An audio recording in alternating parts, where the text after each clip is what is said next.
Anh chàng này tự biết mình đẹp trai và có sức hút quyến rũ khó ai có thể cưỡng lại được. Mục tiêu hôm nay của anh ta là tà lưa cưa cầm cô nàng xinh đẹp này. Anh ta đã đứng ở bến xe buýt chờ cô khá lâu và tạo dáng sờ lây các thứ đồ đó.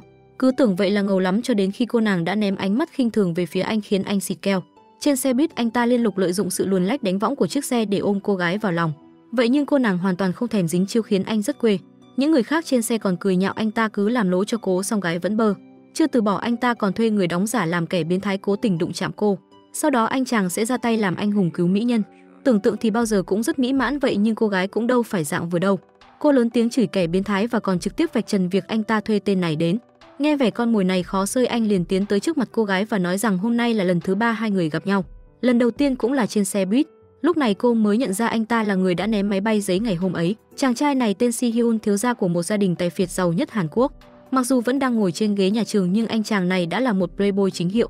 Với cái vẻ ngoài đẹp trai lãng tử bonus thêm cái mỏ dẻo quẹo như kẹo kéo thì có cô nào mà không đổ đứa đừ cơ chứ. Ngay cả cô giáo cũng phải siêu lòng vì Si Hyun. Cô giáo đưa sách cho Si Hyun cũng phải chọn cuốn có tên là Có thể ngủ ở nhà bạn không nghe vô cùng thính. Trong playboy là thế nhưng thật ra anh chàng này vô cùng bất hạnh. Mẹ Si Hyun đã mất cách đây 2 năm. Vì anh không phải con ruột của bố vậy nên từ bé đến lớn bố luôn thờ ơ lạnh lùng với anh. Bố Si Hyun cũng tốn gái không kém, lúc nào cũng phải cặp kè với vài em. Si Hyun tức bố lắm nên anh muốn trả thù ông ta bằng cách hớt tay trên của ông. Anh sẽ dùng sự cuốn hút không thể cưỡng lại của mình để mê hoặc những người phụ nữ gần gũi bố. Khi quyến rũ thành công anh ta sẽ đá cô gái ra chuồng gà không thương tiếc. Ví dụ như cô gái trẻ trung xinh đẹp này lại đi cặp kè với một ông chú đáng tuổi bố chỉ vì mưu sinh. Trông cô gái cười phớ lớ nghe vẻ rất hạnh phúc. Si Hyun nhanh chóng tiếp cận quyến rũ cô gái sau đó bỏ rơi cô ta. Còn cô gái này nữa một lòng một dạ mê đắm Si Hyun. Ngay cả khi anh ta có đơn phương chia tay thì cô gái cũng tình nguyện đợi bởi vì chờ đợi là hạnh phúc. Si Hyun có 2 người bạn chí cốt ở trường và gia thế của họ cũng không phải dạng vừa. Một người tên là Se-ju, anh ta là một cậu ấm ít học bất tài, được sinh ra trong một gia đình giàu có và là một tay chơi có tiếng trong giới chaebol. Còn một người tên là Suji, con gái của một tập đoàn nổi tiếng với gia thế hiển hách. Vậy nhưng cô gái cũng bất hạnh không kém Si Hyun. Gia đình phá sản và ông đã có ý định đi về với tiên tổ. Bố mẹ ly hôn và người bố cũng bị vào tù. Suji cho rằng tất cả những chuyện này là do mẹ cô cố tình gây ra. Vậy nên cô căm thù mẹ vô cùng và mối quan hệ giữa hai người cũng ca mấy vui vẻ. Bộ ba bạn thân này có mối quan hệ cực kỳ thân thiết. Hễ một người mà bị chơi xỏ là tới số với 2 người còn lại. Giả dụ như ông cháu này hôm nay đã cố tình khịa đều Si Hyun về người mẹ đã khuất. Suji cay cú vô cùng trực tiếp vớ cái thùng rác gõ thẳng vào đầu tên kia. Nhìn mối quan hệ của 3 người tôi cứ ngỡ đây là mối quan hệ tình yêu tay ba vô cùng hạnh phúc. Ôm ấp thơm má hay mút chung cây kẹo cũng rất đỗi bình thường với họ. Những lúc Suji tâm trạng buồn bực, 2 anh bạn đẹp trai nắm tay an ủi cô bạn, khiến cảm giác an ủi cũng được tăng lên gấp đôi người thường. Kể có bạn thân khác giới cũng hay đó chứ. Chuyển cảnh tới ngày tốt nghiệp trường trung học, một nữ sinh bị ông thầy chủ nhiệm cố tình đụng là chạm. Suji đứng sau thấy ngứa mắt vô cùng nên đã tiến tới giải cứu cô gái. Cô nói bóng nói gió mỉa mai ông thầy rằng đứa con sắp chào đời của ổng nếu cần xét nghiệm ADN thì có thể tới bệnh viện của gia đình cô và cô sẽ làm miễn phí cho ông. Ông chủ nhiệm biết mình bị khịa nên tức xì khói. Cũng tại lúc này Suji đã gặp lại giáo viên mỹ thuật đã dạy cô trước kia. Thì ra ngày xưa Suji đã nảy sinh tình cảm với ông thầy này và cô không ngần ngại trực tiếp tỏ tình. Nhưng củi chưa kịp cháy thì mẹ cô đã dội cho gáo nước tắt ngúm mất rồi. Bà mẹ nói chuyện với thầy mỹ thuật gì đó, chỉ thấy thầy buông những lời tàn nhẫn với Suji khiến cô đau lòng vô cùng. Mới tí tuổi đã trèo kéo tà lưa người lớn và kêu cô hãy tập trung học hành cho đàng hoàng. Từ đó Suji luôn có ác cảm với ông thầy giáo vô cùng. Sau khi biết được thầy giáo mỹ thuật sắp kết hôn với cô giáo ngữ văn, nhưng cô giáo ngữ văn lại có mối quan hệ mập mờ với thầy giáo chủ nhiệm, Suji nảy sinh ý định trả thù thầy giáo mỹ thuật thông qua sự việc này. Đầu tiên cô lén lút cài camera quay lén trên xe thầy chủ nhiệm và quay lại cảnh gian gian díu díu mập mờ của 2 người.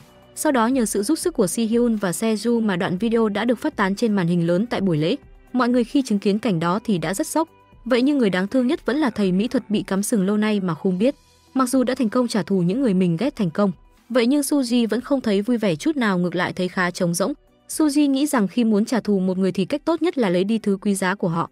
Những người đã mất đi thứ quý giá thì sẽ tìm cách để trả thù. Cô nàng lúc nãy đã được Suji giúp đỡ cũng đã chạy tới trước mặt 3 người để cảm ơn. Cô gái tên là Gyeongju và là fan của bộ ba nên đã xin được chụp ảnh chung. Ngày hôm nay Ki Yang lái chiếc xe xịn trên tay cầm bó hoa tới chúc mừng Suji. 2 người đang có mối quan hệ mập mờ nên Suji khi nhìn thấy thì rất vui vẻ. Suji ngay lập tức lột xác thành một quý cô sang chảnh quý phái để đi dự tiệc với Ki Yang. Tại bữa tiệc có vài người bạn của Ki Yang chế giễu mối quan hệ giữa 2 người. Suji đang tính đính chính mối quan hệ hẹn hò thì Ki Yang đã kéo cô sang một bên nói chuyện. Tên cha nam thẳng thắn nói rằng chỉ coi Suji như em gái của mình. Cũng vì nể mặt mẹ cô vậy nên anh ta mới qua lại với Suji. Anh ta yêu cầu cô đừng để lời nói đi quá xa và hãy sống thực tế hơn. Anh ta cho rằng một mối quan hệ tốt đẹp thì sẽ cần sự môn đăng hộ đối. Vậy nhưng gia đình cô giờ đã phá sản nên tài chính và danh tiếng đều không xứng với gia đình anh. Ki Yang nói cô đừng lúc nào cũng nghĩ tới chuyện trèo cao quá kẻo ngã sẽ đau đấy. Suji lúc này vừa cay cú vừa nhục nên liền giận dữ bỏ đi. Lúc này tại một quán bar, Si Hyun và Se-ju đang đi quẩy. Sau khi tia được một chị gái xinh đẹp, Si Hyun liền tiến tới tà lưa tán tỉnh. Anh ta flex hết vẻ đẹp quyến rũ của mình khiến chị gái cũng siêu đổ đứ đừ. Lát sau đã thấy hai người hôn nhau như đôi tình nhân thực thụ. Nhưng nào có ngờ bà chị xinh đẹp này đã là gái một con và con gái chị bằng tuổi Si Hyun. Bà chị chính là mẹ của Gyeongju và còn là một người mẫu rất nổi tiếng. Sau khi Si Hyun về nhà, bố anh đã cầm tờ xét nghiệm ADN trên tay và nói rằng Si Hyun không phải con ruột của ông ta. Ông nói rằng Si Hyun đừng gây thêm rắc rối cho mình mà hãy đi hỏi người mẹ đã khuất. Sau đó đuổi anh ra khỏi nhà. Si Hyun cầm tờ xét nghiệm ADN trên tay lang thang trên phố với vẻ mặt buồn bã. Khi ngồi ở trạm chờ xe buýt, Si Hyun đã nhớ lại những lời mẹ từng nói với anh. Bất cứ khi nào con sợ hãi hoặc lo lắng thì hãy biến chúng thành máy bay và ném lên trời. Mọi lo lắng phiền muộn của con sẽ biến mất. Si Hyun ngay lập tức gấp tờ xét nghiệm thành một chiếc máy bay giấy và ném nó đi. Chiếc máy bay lúc này rơi xuống chân Tae-hee. Cô nhặt nó lên và muốn trả lại cho Si Hyun nhưng anh bảo cô vứt đi dùng mình. Sau đó hai người lên cùng một chuyến xe bus. Si Hyun nhớ lại người mẹ đã khuất mà nước mắt lại vô thức rơi. Tae-hee ngồi bên kia thì ngủ gục nên đầu lắc lư va vào cửa kính liên tục. Si Hyun đang rơi nước mắt nhưng thấy cảnh này cũng phải phá lên cười. Tae-hee bước xuống xe thì vô tình đánh rơi tấm thiệp. Si Hyun cầm lên xem thì thấy đây là lời mời đến một buổi triển lãm đồ gốm. Vào ngày diễn ra buổi lễ của tập đoàn Malongtium, Ki Yang vô tình gặp được mối tình đầu Tae-hee. Ở trước mặt Tae-hee, Ki Yang vừa dịu dàng vừa lịch lãm, rất khác với thái độ đối với Suji. Tae-hee không chỉ xinh đẹp mà còn là học sinh giỏi. Hôm nay cô đến đây để nhận phần thưởng là học bổng của quỹ Malongtium. Suji nhìn thái độ Ki Yang đối với Tae-hee thì rất ghen tị, thế là cô quyết định trả thù anh ta. Suji đi tìm Si Hyun nhờ anh quyến rũ Tae-hee rồi đá. Nhưng Si Hyun không muốn làm tổn thương những người vô tội nên từ chối yêu cầu của Suji. Hai người cứ thế tạm biệt nhau không mấy vui vẻ. Si Hyun tình cờ gặp mẹ Gyeongju đến dự tiệc. Mẹ Gyeongju sau đó đã phát hiện ra anh là bạn cùng lớp của con gái mình. Bà mong Si Hyun đừng nói chuyện đã xảy ra ngày hôm đó trong quán bar với người khác. Hóa ra Gyeongju không phải con gái ruột của bà và người ngoài thì không biết chuyện này. Vậy nên luôn chê ngoại hình của Gyeongju không đẹp bằng mẹ. Vì điều này mà mối quan hệ giữa hai người luôn không được tốt. Nếu để con gái biết mình thân mật với bạn học thì chắc chắn sẽ không hay, thậm chí sẽ bỏ nhà đi. Si Hyun đồng ý với bà ta. Tae-hee rời hiện trường sau khi nhận được học bổng. Thấy mẹ Gyeongju và Si Hyun đang nói chuyện ở bên ngoài mà Tae-hee và Gyeongju là bạn tốt. Chờ cho đến khi cả ba trở lại phòng tiệc thì đúng lúc bố Si Hyun và mẹ Suji tuyên bố sẽ kết hôn. Si Hyun và Suji đều bị sốc. Bên kia sau khi nhận giải, Tae-hee đến xem triển lãm gốm của mẹ. Cô nói với mẹ rằng bản thân đã có được học bổng toàn phần trong 4 năm đại học. Sau này bà sẽ không cần phải lo tiền trợ cấp cho cô nữa. Mẹ Tae-hee nói thân làm mẹ tiêu tiền cho con gái thì có gì sai chứ.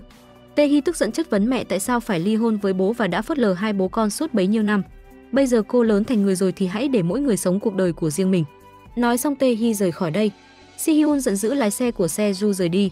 Còn Tae-hee thì buồn bã lang thang trên đường, suýt nữa thì Si Hyun va vào cô. Si Hyun xuống xe kiểm tra tình hình. Tae-hee sợ hãi nắm chặt ống quần anh nói rằng đừng đi. Ký ức trong quá khứ thoáng lướt qua tâm trí cô, sau đó Tae-hee bình tĩnh lại. Si Hyun vừa nói với Tae-hee số của mình để sau này còn tiện bề bồi thường. Kết quả là nhận được cuộc gọi từ Se-ju báo Suji đã xảy ra chuyện. Si Hyun không quan tâm đến vết thương trên đầu, lập tức chạy tới đó. Để lại Tae-hee bị thương ở đầu gối một mình khó khăn về nhà. Lúc này Tae-hee mới phản ứng lại, cô từng nhìn thấy ảnh của Gyeongju đăng lên mạng và Si Hyun là một trong số đó. Hóa ra sau khi nghe tin mẹ tái hôn, Suji đã rất kích động, tức giận cầm mảnh thủy tinh muốn quyên sinh. May là Si Hyun đã đến kịp thời làm dịu tâm trạng của Suji. Anh nắm tay Suji rồi ở bên cạnh cô. Se-ju ở một bên nhìn hai người nắm tay rồi ôm nhau thì cảm thấy rất tệ. Sau khi bà Si Hyun biết tin con trai sắp kết hôn thì nói với con trai rằng bà đồng ý cuộc hôn nhân này chỉ vì một lý do, chính là liên hôn để cứu giúp công ty. Mẹ Suji có thể mang lại nhiều lợi ích hơn cho công ty. Còn nói công ty cuối cùng sẽ phải bàn giao cho Si Hyun trong tương lai. Se-ju vì tự ý cho mượn xe riêng nên bị ông nội bem cho một trận. Hóa ra mặc dù Se-ju sinh ra trong gia đình chaebol nhưng đông con đông cháu sống chung, nên mọi người đều bằng mặt không bằng lòng âm thầm đấu đá. Địa vị của Se-ju ở nhà không cao vì tự ý làm bậy mà bị ông nội cấm túc. May là chị dâu đã giúp Se-ju lẻn ra ngoài tìm Si Hyun và Suji. Bộ ba hội tụ với nhau phàn nàn về cuộc hôn nhân thương mại của bố Si Hyun và mẹ Suji. Muốn thử mọi cách có thể để ngăn chặn cuộc hôn nhân này, Si Hyun đề nghị mình nên cưới Suji trước. Mặc dù nó có vẻ giống như một giao dịch nhưng thực ra Si Hyun đã bắt đầu thích Suji từ lâu rồi. Nhưng những đứa trẻ lớn lên trong gia đình không có tình yêu thương, nên đã thấy quá nhiều âm mưu và lợi dụng lẫn nhau. Họ có quá nhiều bất lực không thể tự quyết định hôn nhân và tương lai của mình. Si Hyun bị ảnh hưởng bởi cuộc hôn nhân của bố mẹ nên không còn tin tưởng được ai nữa. Suji nói với Si Hyun nếu muốn cô tin anh thì hãy đi quyến rũ Tae-hee trước, phải làm cho cô ta thích anh thật nhiều rồi cuối cùng đá. Để khiến Suji tin tưởng vào mình, Si Hyun đồng ý với yêu cầu này. Bộ ba điều tra rõ ràng lai lịch của Tae-hee, sau đó đến lượt Si-hyun ra tay. Si-hyun ăn mặc bảnh trai tự tin ra trận, cảm thấy rằng mình sẽ có thể thành công. Không may là Tae-hee và Gyeongju là bạn thân. Địa chỉ trên tấm thiệp mà Tae-hee đánh rơi hôm đó lại chính là địa chỉ nhà Gyeongju. Si-hyun cầm hoa đến tìm Tae-hee, nhưng khi tới nơi, người ra mở cửa lại là mẹ Gyeongju. Mẹ Gyeongju nghĩ Si-hyun đặc biệt tới đây để tặng hoa cho mình nên vừa mừng vừa sợ. Thế là bảo Suy Huyên nhanh chóng rời đi, đừng để người khác nhìn thấy. Kết quả là tình cờ gặp được Tae-hee và Gyeongju đang trở về nhà. Chuyện giữa mẹ Gyeongju và Si-hyun ở quán bar trước đó đã được đồn đại. Gyeongju tưởng Si-hyun bám víu mẹ mình nên ngồi xuống đất khóc lóc. Si-hyun khó xử quá nên chỉ có thể bỏ chạy. Tae-hee luôn cho rằng Gyeongju có tình cảm với Si-hyun. Hôm nay thấy cảnh này thì Tae-hee càng có ấn tượng xấu về Si-hyun. Để bản thân yên tâm, Tae-hee quyết định sau này sẽ không bao giờ liên quan gì đến Si-hyun nữa. Ngày hôm sau, Si-hyun lại đến tìm Tae-hee, ví dụ như là đứng tạo dáng cạnh bến xe buýt nơi Tae-hee đang đợi. Kết quả là nhận được ánh mắt khinh thường từ Tae-hee. Trên xe buýt, Si-hyun lợi dụng sự rung lắc của xe để ôm Tae-hee vào lòng. Cuối cùng Tae-hee hoàn toàn không thèm dính chiêu. Bản thân anh ta còn bị những người khác trong xe cười nhạo. Si-hyun thậm chí còn thuê người đóng giả làm kẻ biến thái nhân lúc Tae-hee đang đứng để đụng chạm cô. Sau đó Si-hyun sẽ làm anh hùng cứu mỹ nhân. Đáng tiếc Tae-hee cũng không phải là người dễ bị chơi lớn tiếng chửi kẻ bệnh hoạn. Cô còn vạch trần việc Si-hyun thuê tên này đến. Cuộc theo đuổi của Si-hyun có vẻ không suôn sẻ. Anh đến gần Tae-hee và nói hôm nay là lần thứ 3 hai người gặp nhau. Lần đầu tiên gặp nhau cũng là trên xe buýt. Lúc đó Tae-hee mới nhớ ra Si-hyun chính là anh chàng ném máy bay giấy ngày hôm ấy. Bộ ba lại tụ tập ở một chỗ để thảo luận làm sao mới tán đổ được Tae-hee. Suji nghe ngóng được từ Gyeongju. Nếu có một chàng trai đợi Tae-hee trên chặng đường mà cô thường đi qua thì sẽ xong đời với cô. Nếu chàng trai đó đứng đợi ở dưới lầu cả đêm không chịu đi, Tae-hee sẽ gọi cảnh sát đến bắt. Vì theo quan điểm của cô thì mình không cần tình yêu. Sau khi ba người bàn bạc đã quyết định thay đổi địa điểm gặp gỡ tiếp theo là tại Thư viện Quốc gia. Bởi vì Si-hyun tin chắc rằng nếu tình cờ gặp nhau nhiều lần đối phương sẽ cho rằng đây là số phận. Thậm chí họ còn tưởng tượng ra cảnh hai người có màn tiếp xúc lãng mạn và thân mật. Nhưng đến ngày gặp gỡ thì mọi thứ hoàn toàn khác so với mong đợi. Hóa ra Tae-hee bận việc ở thư viện nên làm gì có thời gian nói chuyện với anh. Sau đó Si-hyun chán nản ngủ gật trong thư viện. Thấy vậy Tae-hee đành gọi Si-hyun dậy và hỏi anh tại sao lại đến tìm mình. Nghe bụng đối phương đang kêu lên vì đói, Si-hyun nhân cơ hội mời Tae-hee đi ăn với mình. Trong bữa ăn anh chân thành bày tỏ tâm ý rằng mình đặc biệt đến đây để gặp Tae-hee. Anh còn dạy Tae-hee cách ăn cá thu sao cho thuận tiện hơn. Khung cảnh quen thuộc khiến Tae-hee nhớ đến bố mình. Tae-hee đã không cắn câu, cô nói rằng bản thân đã nghe nhiều tin đồn về Si-hyun nên không muốn kết giao với người giỏi đùa giỡn với lòng người và bảo Si-hyun đừng đến tìm mình nữa. Ở bên kia, cuộc trả thù của Suji đối với Ki Yang cũng đang được tiến hành. Hóa ra là Ki Yang muốn làm quen với Hye Jung, cũng là một con nhà chê bon để hai nhà liên hôn. Suji bắt đầu thân thiết với Hye Jung. Hye Jung là một cô gái thuần khiết và dễ thương, căn phòng tràn ngập búp bê và đồ màu hường. Thú cưng của cô là một con rùa. Rõ ràng là không có năng khiếu chơi cello nhưng mẹ cô bắt cô phải học. Hye Jung luôn cảm thấy khổ sở hai cô gái trò chuyện trong phòng. Gyu Jong tặng bánh ngọt cho Hye Jung và một tấm thiệp. Suji đọc dòng chữ trên tấm thiệp mà thấy nực cười. Sau đó cô kéo Hye Jung lại để chụp ảnh chung, cô chắc chắn phải giỏi hơn Hye Jung. Không ngờ Ki Yang cũng tặng bánh cho Tae-hee và cũng kèm một tấm thiệp. Tae-hee không có tâm trạng để thưởng thức chút nào. Cô đang tự trách vì những lời nói với Si-hyun hồi sáng có hơi quá đáng. Nhưng để không làm người bạn thân Gyeongju buồn, Tae-hee quyết định trả chiếc máy bay giấy lại cho Si-hyun. Sau đó kết thúc mối quan hệ giữa hai người một cách dứt khoát. Mặc dù Tae-hee luôn hiểu lầm Gyeongju thích Si-hyun nhưng trên thực tế Gyeongju thích Se-ju. Để moi thêm nhiều bí mật về Tae-hee từ chỗ Gyeongju, Suji liền trở thành bà mối cho cô ấy. Se-ju chỉ đành cắn răng tiếp cận Gyeongju. Gyeongju vui vẻ muốn trở nên xinh đẹp hơn trong mắt người yêu. Thế là hẹn Tae-hee cùng đi đảo ngói với mình và hào hứng nói rằng đợi khi cô có người yêu thì không có thời gian ở bên Tae-hee nữa. Vậy nên muốn Tae-hee tìm bạn trai càng sớm càng tốt, còn Tae-hee thì lại nói cô không cần bạn trai. Gyeongju nói về tin đồn Si-hyun và Suji sắp thành anh em. Nhân tiện cũng đề cập đến chuyện gia đình của Si-hyun.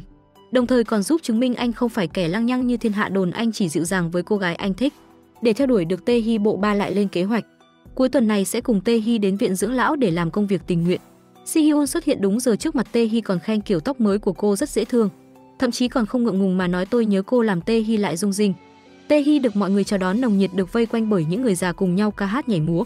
Còn Si-hyun đáng thương chỉ có thể ở bên ngoài lau sàn và chuyển bắp cải. Không chịu nổi anh gọi điện cho Se-ju để bảo mình sắp bốc khói rồi, nhưng tiếc là bị Suji nhẫn tâm cúp máy. Si-hyun đang làm việc thì gặp một bà lão mắc bệnh Alzheimer. Bà lão đã tưởng nhầm Si-hyun là bạn đời đã đi chầu trời của mình. Thậm chí còn nắm tay Si-hyun và nhờ anh vẽ hoa đào cho mình. Si-hyun làm theo yêu cầu của bà lão, vẽ một bông hoa đào rất đẹp cho bà lão cười cực kỳ vui vẻ. Thấy Si-hyun thân thiết với người lớn tuổi như vậy, ấn tượng của Tae-hee về Si-hyun đã thay đổi rất nhiều. Trước khi rời đi, viện trưởng đưa cho Si-hyun và Tae-hee một túi kim chi. Cảm ơn vì hôm nay hai người đã làm việc rất chăm chỉ. Trên xe buýt về nhà, Si Hyun ngủ thiếp đi sau một ngày làm việc vất vả. Tae Hee lặng lẽ duỗi vai ra để Si Hyun dựa vào, một cách vô thức Tae Hee nảy sinh tình cảm với Si Hyun. Si Hyun trở về nhà cố tình gọi điện cho Tae Hee để hỏi cách nấu mì. Tae Hee dạy Si Hyun các bước nấu mì qua điện thoại. Hai người cùng lúc đang nấu mì ở hai đầu điện thoại, khung cảnh thật ấm áp. Gyeongju bên kia ăn mặc rất đẹp để đi bar cùng Suji và Seju. Nhưng Seju đến quán bar lại đi tìm mấy cô nàng xinh đẹp khác, bỏ Gyeongju ở một chỗ. Gyeongju thất vọng phải rời đi trước. Quay về tìm Tae Hee và phàn nàn với cô bạn thân về chuyện ngày hôm nay. Lúc đó Tae Hee mới biết thì ra Gyeongju thích Seju không phải Si Hyun. Gyeongju biết Tae Hee thích Si Hyun liền cổ vũ cô nên làm theo trái tim và theo đuổi tình yêu đích thực. Suji cảm thấy buồn chán ở quán bar nên cũng định về nhà trước nhưng lại gặp phải một người đàn ông làm phiền. Seju chạy tới ngăn cản hai người solo nên Seju bị thương. Sau đó Suji cảm thấy có lỗi với Seju vì ở nhà đã chịu đòn, giờ ra ngoài cũng không khá hơn. Nhưng Seju trông có vẻ không để tâm, tiễn Suji đi. Seju một mình đến bệnh viện thăm mẹ. Hóa ra mẹ Seju đã phải nhập viện và trong tình trạng hôn mê. Ở bên cạnh mẹ Seju, người luôn tỏ ra bất mãn với đời giờ lại lộ rõ vẻ yếu đuối. Hôm nay khi oánh người, Seju cũng rất sợ lớn lên mình sẽ trở thành kẻ độc ác giống như bố. Mặc dù luôn cười nói vui vẻ nhưng thực chất anh vẫn là đứa trẻ cần sự chăm sóc của mẹ. Để xoa dịu sự ác cảm của con cái trước cuộc hôn nhân của mình, mẹ Suji bàn bạc với bố Si Hyun để đưa bọn trẻ đi ăn chung. Mẹ Suji luôn muốn có mối quan hệ tốt đẹp với con gái, nhưng mỗi lần hai mẹ con chưa nói được mấy câu thì Suji đã bắt đầu chế nhạo mẹ. Còn bố Si Hyun cứ nói mãi vì công việc không biết phải an ủi mẹ Suji thế nào cả. Ngược lại ông ta có mối quan hệ bất thường với mẹ Tae Hee, thỉnh thoảng lén gửi hoa cho đối phương. Suji đồng ý ăn tối với bố Si Hyun. Đến khách sạn thì cô lại thấy bố Si Hyun đi về hướng khác, chỉ có mẹ đang đợi một mình ở bàn ăn. Suji cảm thấy kỳ lạ và bí mật đi theo ông ta. Thì ra bố Si Hyun đã đi tìm mẹ Tae Hee, người mà ông ta thực sự thích chính là người phụ nữ này. Suji nhìn thấy hai người ôm nhau qua cửa thì thấy rất sốc. Sau khi bố Si Hyun gặp mẹ Tae Hee xong thì tới ăn tối với mẹ con Suji. Trong khi ăn, Suji cầu xin bố Si Hyun đừng đuổi anh đi khỏi ngôi nhà đang sống, bởi vì đó là nơi anh sống với người mẹ ốm yếu của mình đầy ắp kỷ niệm. Suji còn nói nếu ông có thể hứa thì cô sẽ không nói về việc rõ ràng ông ta đến từ sớm, nhưng lại vào đây muộn một tiếng. Sau khi nghe những gì con gái đã chỉ ra, mẹ Suji nhảy sinh nghi ngờ và Si Hyun đã không tham dự bữa tiệc. Anh lại theo Tae Hee đến viện dưỡng lão với tư cách tình nguyện viên. Hai người cùng nhau lau kính rất tự nhiên mà nắm tay nhau. Si Hyun hỏi Tae Hee có muốn hiểu về anh không. Tae Hee bày tỏ rằng cô muốn biết nhưng cũng hơi sợ. Si Hyun bảo Tae Hee đừng giả vờ chân thành. Tae Hee mang chiếc đĩa mà Si Hyun đã vẽ lần trước cho bà cụ để làm ra thành phẩm. Tae Hee hỏi Si Hyun cái đĩa có đẹp không. Si Hyun nói không đẹp bằng Tae Hee, còn bảo cái đĩa này đáng ra nên được đóng gói đẹp như Tae Hee. Tae Hee nghe xong cảm thấy rất xấu hổ. Khi về nhà cùng nhau đối mặt với sự quan tâm của Si Hyun và sự tiếp xúc thân thiết giữa hai người, Tae Hee căng thẳng đến mức mặt đỏ bừng. Tae Hee trở về nhà nói chuyện với Gyeongju về những gì đã xảy ra ngày hôm nay. Gyeongju nhận thấy Tae Hee đã thích Si Hyun, thế là tình nguyện giúp cô gửi tin nhắn cho Suji, tìm hiểu thái độ của Si Hyun đối với Tae Hee. Suji trả lời Gyeongju rằng Si Hyun có vẻ không mấy hứng thú với Tae Hee. Tae Hee đã rất thất vọng khi biết được chuyện này. Khi nhóm ba người cùng nhau vui đùa thì Suji vô tình ngồi lên túi của Si Hyun. Đĩa của Tae Hee bị vỡ nên Suji nổi giận với Suji. Suji không hiểu chỉ là một cái đĩa tại sao Si Hyun lại tức giận như vậy. Trong lúc tranh cãi, Si Hyun vô tình làm tay Suji bị thương. Suji tức giận nói đây là lần đầu tiên Si Hyun làm như vậy với mình. Nói xong thì cô tức giận quay người bỏ đi. Si Hyun về nhà và cố gắng dán mảnh vỡ chiếc đĩa lại với nhau nhưng sau nhiều lần thì không thành công. Si Hyun lại đến làm tình nguyện ở viện dưỡng lão. Anh muốn chào Tae Hee mấy lần nhưng cô lại thờ ơ. Đến phần tặng đĩa cho các bà lão thì Si Hyun nói với Tae Hee về chuyện cái đĩa bị vỡ. Tae Hee tức giận hỏi sao Si Hyun không báo tình hình với cô sớm hơn. Cô yêu cầu Si Hyun dừng lại ở đây, đừng đến viện dưỡng lão làm từ thiện nữa. Si Hyun hỏi Tae Hee đây là ý kiến của cô hay của các bà. Cuối cùng cả hai không vui vẻ gì mà rời đi. Sau khi hai người tách ra thì Si Hyun trông rất bơ phờ. Khi nấu mì sẽ nghĩ đến Tae Hee, kể cả khi thấy kim chi trong tủ lạnh thì cũng sẽ nhớ tới cô. Thậm chí anh còn vẽ một hình chibi về cô lên tấm kính. Trong vô thức Si Hyun dần quan tâm đến Tae Hee. Khi Tae Hee vào viện dưỡng lão thì viện trưởng đưa cho cô bức ảnh của Si Hyun chụp cùng mẹ. Thì ra mẹ Si Hyun cũng đã đến đây trước khi bà qua đời. Viện trưởng nói rằng lần sau Si Hyun tới thì sẽ đưa cho anh xem ảnh. Tae Hee bức xúc nói về sau Si Hyun sẽ không đến nữa, nhưng viện trưởng nói Si Hyun mới tới hôm qua. Anh đã vẽ lại hoa văn lên chiếc đĩa rồi nung thành phẩm. Nhóm ba người lại tụ tập với nhau. Si Hyun nói sẽ từ bỏ việc quyến rũ Tae Hee. Suji lại nói phải cố gắng hết sức trước khi bỏ cuộc. Si Hyun nói nếu Suji muốn vậy thì anh sẽ tiếp tục đi quyến rũ Tae Hee. Tối nay mẹ Suji muốn ăn tối với bố Si Hyun nhưng bố Si Hyun đã từ chối vì quá bận rộn với công việc. Nhưng thực ra bố Suji đã hẹn với mẹ Tae Hee. Hai người kể lại chuyện xưa. Mẹ Tae Hee nói hai người đã không còn là duyên phận của nhau nữa, mong bố Si Hyun có thể buông bỏ quá khứ. Mẹ Suji biết đối phương không yêu mình kết hôn cũng là vì mục đích kinh doanh. Chán nản ba lại dìm nỗi buồn vào rượu. Sau đó thì được thư ký Jun của tập đoàn JK trở về nhà. Ngày Tae-hee chuyển đến ký túc xá đã đến. Si-hyun không yên tâm nên vẫn chạy tới. Si-hyun và Tae-hee hợp lực chuyển mọi thứ đến ký túc xá do tập đoàn Malongtium, nhưng được thông báo rằng sẽ có người gọi tới báo hủy phòng. Tae-hee không còn nơi nào để đi, ngồi xổm trên mặt đất buồn bã.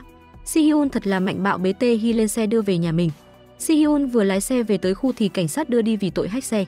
Tae-hee không hiểu vì sao lại lo lắng cho Si-hyun. Si-hyun mỉm cười và bảo Tae-hee về nhà trước, đợi anh còn nói mật khẩu nhà mình chính là số điện thoại của Tae-hee. Tae-hee vào nhà Si-hyun, nhìn thấy Si-hyun vẽ mình trên kính và cả chiếc đĩa ban đầu đã đóng gói kỹ càng để tặng cho bà lão. Cô cảm thấy vô cùng xúc động. Si-hyun giải thích ở đồn cảnh sát rằng chiếc xe là của mẹ anh. Sau khi mẹ qua đời thì anh luôn là người lái nó. Cảnh sát cho biết bố Si-hyun là người báo án. Lúc này Tae-hee vội vàng chạy tới. Vì hiểu luật nên cô đã giải thích với cảnh sát về quy định xe thừa kế. Cảnh sát kiến nghị Si-hyun nên về nhà bàn việc thừa kế chiếc xe với bố. Anh còn cho biết đây là chiếc xe chưa có hồ sơ ghi nhận sự cố. Si-hyun cảm thấy kỳ lạ, mẹ rõ ràng đã ra đi trong một vụ va chạm xe, tại sao không có ghi chép? Có lý do ẩn giấu nào khác đằng sau đó không? Lúc này cố vấn pháp lý của tập đoàn JK vội chạy tới và bảo Si-hyun rằng anh ta sẽ tự mình giải quyết phần còn lại. Thế là Si-hyun và Tae-hee cùng nhau rời đi. Hai người đến cửa hàng tiện lợi. Bởi vì đã thấy Si-hyun vẽ hình chibi về mình nên Tae-hee xác nhận Si-hyun thích cô. Cô nói với Si-hyun rằng cô cũng thích anh. Hai người hôn nhau ngọt ngào. Trên đường về nhà, Tae-hee thầm hy vọng điều ước vào ngày sinh nhật, được sống cùng người yêu sẽ thành hiện thực. Sau đó Si-hyun đi cùng Tae-hee tìm được một ngôi nhà ngay đối diện. Thực ra Si-hyun chính là chủ tòa nhà này, nhưng anh lo lắng Tae-hee sẽ gặp gánh nặng nếu phát hiện ra nên cố tình che giấu chuyện này. Suji gọi điện rủ Si-hyun đi ăn cùng mình, nhưng lo lắng về việc Tae-hee phải chuyển đồ một mình sẽ rất mệt nên anh đã từ chối lời mời của Suji. Điều này khiến Suji rất thất vọng. Si-hyun đến nhà Tae-hee để giúp đỡ. Tae-hee đã bảo Si-hyun giúp mình lấy dụng cụ. Sau khi làm xong, cô cầm lấy nước cam trong tay Si-hyun uống một ngụm lớn. Nhìn đôi môi đỏ mọng gợi cảm của Tae-hee, trong lòng Si-hyun tràn ngập sự hỗn loạn. Anh nhanh chóng dùng băng dính che môi đối phương lại. Si-hyun vô tình làm bẩn tường khi di chuyển thang. Tae-hee đau khổ mắng Si-hyun vì làm hỏng tường sẽ phải bồi thường, nhưng cô không có nhiều tiền như vậy. Si-hyun khiếp sợ trước sự hung hãn của Tae-hee nên cầm hộp đồ rồi về nhà. Sau khi Si-hyun rời đi, Tae-hee hối hận vì mình đã có hơi quá đáng. Kể từ khi Tae-hee chuyển đến đây, Si-hyun luôn vắng mặt những buổi tụ tập của bộ ba. Cả trái tim anh hướng về Tae-hee, thỉnh thoảng mua một số nhu yếu phẩm hàng ngày và để trước nhà Tae-hee. Cử chỉ ấm áp này đã sưởi ấm trái tim Tae-hee, và Tae-hee cũng sẽ đặc biệt quan tâm đến ngoại hình. Cô sẽ trang điểm thật đẹp trước khi ra ngoài. Trong mắt của Si-hyun, Tae-hee dù thế nào cũng xinh đẹp. Bên kia mẹ Suji lại chăm chỉ học hỏi mọi loại kiến thức, muốn hòa nhập vào thế giới của tập đoàn JK càng sớm càng tốt. Trong lúc ăn, bà ta liên tục ghi chép vì muốn chăm lo mọi thứ cho bố Si-hyun như một người vợ thực thụ. Nhưng đối phương chỉ coi cuộc hôn nhân của họ là một giao dịch, trên mặt không có một chút vui vẻ nào. Hai người sống vì công việc nên cuối tuần mới hẹn nhau được. Mẹ Suji nghe xong thì thấy rất vui, nói về những điều mình muốn làm một cách sống động. Bố Si-hyun gật đầu đồng ý. Khi đến học kỳ mới thì mọi người cũng đã là sinh viên. Suji nhìn thấy Tae-hee và Gyeongju ở trường thì lập tức gọi điện cho Si-hyun, bảo anh xuất hiện đẹp trai trước mặt mình. Suji bước tới mời Gyeongju cùng tham dự buổi trình diễn thời trang vào buổi tối. Cũng nói với Tae-hee rằng mình chỉ dư có một vé. Tae-hee hào phóng nói không sao đâu. Đúng lúc đó Si-hyun lái xe tới đón Suji. Sau khi xuống xe, Si-hyun tự nhiên tiếp quản đàn cello của Suji. Ngay cả sau khi đưa Suji lên xe, anh vẫn rất lạnh lùng với Tae-hee. Tae-hee cảm thấy hơi lạc lõng, chỉ đành một mình rời đi. Trên xe, Gyeongju cảm ơn Si-hyun vì đã giúp Tae-hee chuyển nhà. Bây giờ Suji mới biết Si-hyun từ chối lời mời của mình vì một cô gái khác nên cảm thấy không vui. Sau đó Suji rủ Gyeongju cùng đi du lịch, như vậy có thể gần gũi với Seju hơn. Gyeongju vui vẻ đồng ý và nói sẽ đưa Tae-hee đi cùng. Bên kia Tae-hee đang xem ảnh của Suji và Si-hyun. Nhìn chàng trai mình thích thân mật với người con gái khác, Tae-hee cảm thấy rất thất vọng. Sau khi đưa Suji đến nơi học đàn thì Si-hyun cảm thấy có lỗi vì đã hắt hủi Tae-hee. Vì vậy anh muốn mời Tae-hee đi ăn cùng mình, và Tae-hee đã biết sự thật Si-hyun là chủ nhà. Thế là lấy hợp đồng ra bảo Si-hyun ký tên. Cô cũng nói mình đã liên hệ với tập đoàn Malongtium để nhanh chóng chuyển vào ký túc xá. Si-hyun bảo Tae-hee có gì thì đợi ăn xong hẵng nói. Trong khi ăn, Tae-hee thấy bực vì Si-hyun đổ nước sốt lên thịt chua ngọt, cảm thấy anh không chu đáo chút nào cả, rồi cô giận dữ nói mình không ăn nữa. Quay sang lấy dụng cụ đã bị lấy đi lần trước rồi đi thẳng về nhà. Nhưng trùng hợp là Si-hyun lại để dụng cụ và ba con sói ở một chỗ. Tae-hee mở ngăn kéo và thấy rất nhiều ba con sói, cả hai đều sự chân tại chỗ. Sau khi xem buổi trình diễn thời trang xong, Seju đưa Gyeongju về nhà. Gyeongju nói với Seju rằng Suji muốn tổ chức chuyến đi chơi. Cô còn mời Seju đi xem phim cùng mình. Seju không muốn tiếp xúc quá nhiều với Gyeongju nên đành tìm cách nhờ bảo mẫu nhà Gyeongju giúp đỡ. Bảo mẫu cố tình làm hỏng món ăn yêu thích của Gyeongju. Để cô ăn xong thì bị Tào Tháo rượt, không thể tham gia chuyến đi nữa. Nhưng nào ngờ Gyeongju vì để có thể giữ được hình tượng trước mặt Seju nên kiên quyết từ chối đồ ăn. Kết quả toàn bộ đồ ăn hỏng đều bị mẹ Gyeongju ăn hết. Suji nói với Si-hyun về kế hoạch du lịch của mình. Si-hyun nói là chỉ muốn đi du lịch cùng Suji và Seju. Suji hỏi Si-hyun có thực sự là anh có hứng thú với Tae-hee không? Trực giác của con gái làm Suji cảm thấy lần này Si-hyun rất chân thành và điều đó làm cô cực kỳ bất an. Seju luôn mong Tae-hee sẽ tham gia, có vẻ như anh rất đắc ý khi thấy Si-hyun có tình cảm thật sự với Tae-hee. Khi đến cuối tuần, mẹ Suji sửa soạn để đi hẹn hò với bố Si-hyun. Nhưng bố Si-hyun lại đi tìm mẹ Tae-hee để hẹn hò cùng bà. Mẹ Suji đã đợi ở nhà suốt buổi sáng với tâm trạng vô cùng háo hức, vẫn nóng lòng chờ cuộc gọi hẹn hò của bố Si-hyun. Bên kia mẹ Gyeongju vì ăn phải đồ ăn hư nên đã bị ốm. Gyeongju phải ở nhà chăm sóc mẹ. Gyeongju gọi Tae-hee và bảo cô cứ xuất phát đi du lịch trước. Tae-hee nói nếu thế cô cũng không muốn tham gia. Gyeongju nói cô đã hẹn với Seju cùng nhau xem phim vào buổi tối, chắc chắn sẽ đến đó sau. Tae-hee không nỡ từ chối yêu cầu của bạn thân nên đành phải kéo cái chân bị thương khi đi làm. Để xuất phát, Gyeongju gọi cho Si-hyun để nhờ anh đón Tae-hee. Si-hyun lái xe đến ga xe lửa rồi xin lỗi vì giấu Tae-hee chuyện mình là chủ nhà. Hai người đã hòa giải, họ đến biệt thự du lịch trước. Nhìn căn phòng bừa bộn, hai người bắt đầu dọn dẹp. Si-hyun còn nấu đồ ăn cho Tae-hee ăn, tình cờ là lúc này Suji và Seju cũng đến nơi. Nhìn hai người ngọt ngào như vậy, Suji rất ghen tị, sau đó lấy cớ để đuổi Tae-hee ra chỗ khác. Đến giờ ăn tối, Suji nhắm vào Tae-hee mọi lúc mọi nơi, cố tình ám chỉ tình cảm của bộ ba vững chắc như tường thành, không ai lay chuyển được. Còn nhắc tới việc Si-hyun từng đề nghị dụ gái sinh cùng với Seju xem ai là người dụ được trước. Nghe tới đây, vẻ mặt của Tae-hee trở nên nghiêm túc. Cô lập tức chuyển chủ đề nói Si-hyun rất thích vẽ tranh, các bà ở viện dưỡng lão cũng thích tranh của anh. Suji mỉm cười và nói Si-hyun ghét vẽ lắm. Cuối cùng Si-hyun cũng công nhận là mình không thích vẽ. Bầu không khí lúc này đột nhiên đạt đến điểm đóng băng. Cuối cùng Tae-hee không vui đành phải rời bàn trước. Sau bữa tối, Seju hỏi Suji tại sao cô lại gây rắc rối như vậy. Rõ ràng kế hoạch của mọi người là kéo Si-hyun và Tae-hee lại với nhau. Suji nói bây giờ cô không chắc chắn rằng Si-hyun đang tiếp tục trò chơi hay là diễn trước mặt họ. Còn Tae-hee thì đã tới bể bơi ở biệt thự để thư giãn và cũng tình cờ gặp Si-hyun ở đó.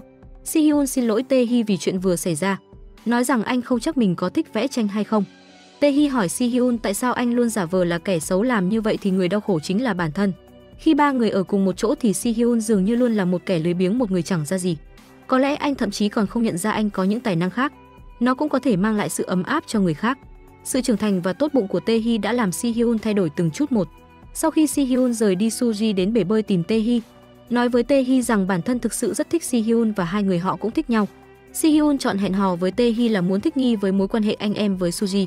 Sau khi nghe những lời của Suji, Tae-hee cảm thấy rất không vui. Sau đó lại nhìn thấy Si-hyun đã âu yếm xoa bóp huyệt đạo cho Suji. Tae-hee buồn bã trở về phòng.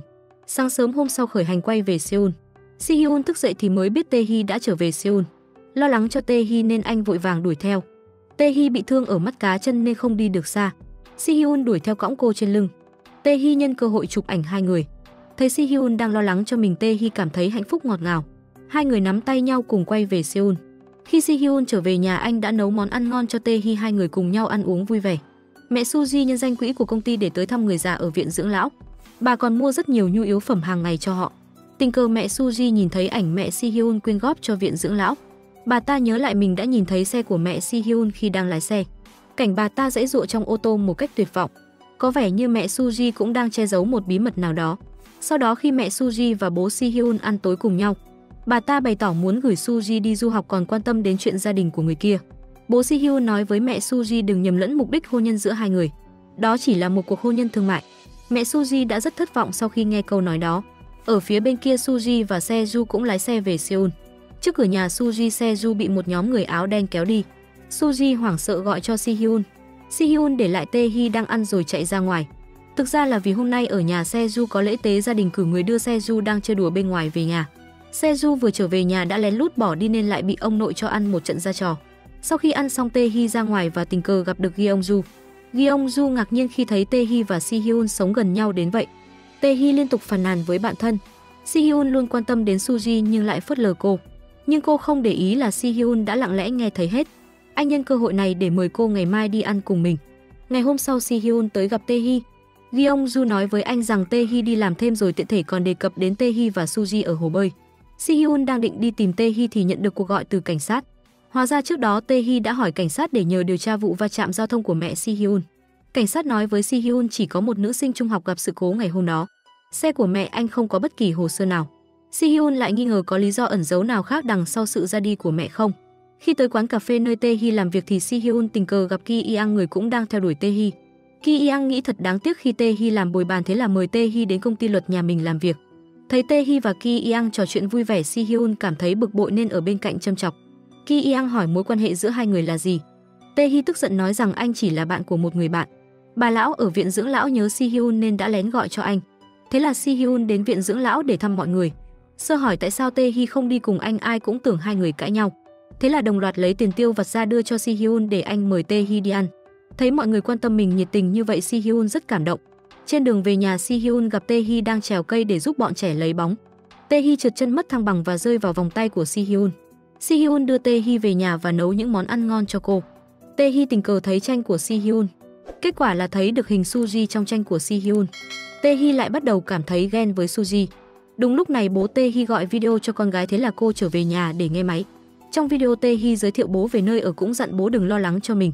Bố Tae Hee nói thấy tin mẹ mở lại triển lãm gốm sứ, còn nói muốn gửi cho bà ít cà phê bà yêu thích và nhờ Tae Hee đưa tới đó. Tae Hee tức giận hỏi bố là tại sao không quên được mẹ. Lúc đầu là mẹ cô vì quên đi tình nghĩa lợi dụng sự nhiệt tình của bố cô, nhưng cuối cùng người không thể quên được lại là ông. Trong khi hỏi bố, Tae Hee cũng nghĩ tới chính mình tại sao lại giống bố, chờ đợi một người không yêu mình. Tae Hee quyết định sẽ không sống giống như bố. Si Hyun phát hiện Tae Hee đang xem tranh vẽ chân dung của Suji, thế là anh tới tận nhà và giải thích trực tiếp. Tae Hee nói mong mối quan hệ với Si Hyun sẽ kết thúc ở đây. Si Hyun kích động hỏi Tae Hee tại sao lại thế, có phải Suji đã tác động gì đến cô không?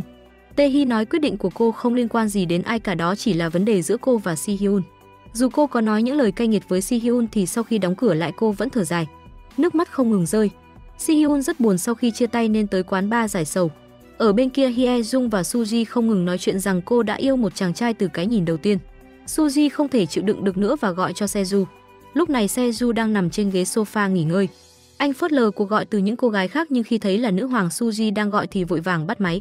Khi tới nơi, Seju phải mất một lúc lâu mới hiểu được ngọn ngành câu chuyện. Anh tình cờ quen với Yang Won, chàng trai mà Hye Jung phải lòng. Sau đó Hye Jung cầu xin Seju giúp mình gọi cho Yang Won để hẹn gặp. Còn Yang Won là nhân viên pha chế tại quán bar của Seju. Nhận được cuộc gọi từ Seju, Yang Won nói rằng Si Hyun đang say mềm ở đây. Seju và Suji lao tới quán bar. Si Hyun hỏi Suji có nói gì với Tae Hee không. Suji thừa nhận rằng đã nói với Tae Hee việc cô và Suji thích nhau, còn hỏi ngược lại là cô nói sai rồi sao. Si Hyun cười khổ nói làm tốt lắm. Suji không hài lòng vì sao Suji luôn quan tâm Tae Hee nên giận dữ bỏ đi. Seju liền đuổi theo Suji hỏi cô rốt cuộc muốn xác nhận ở chỗ Si Hyun chuyện gì. Đối mặt với sự tra hỏi của Seju, Suji không quan tâm mà lao tới hôn anh một cái.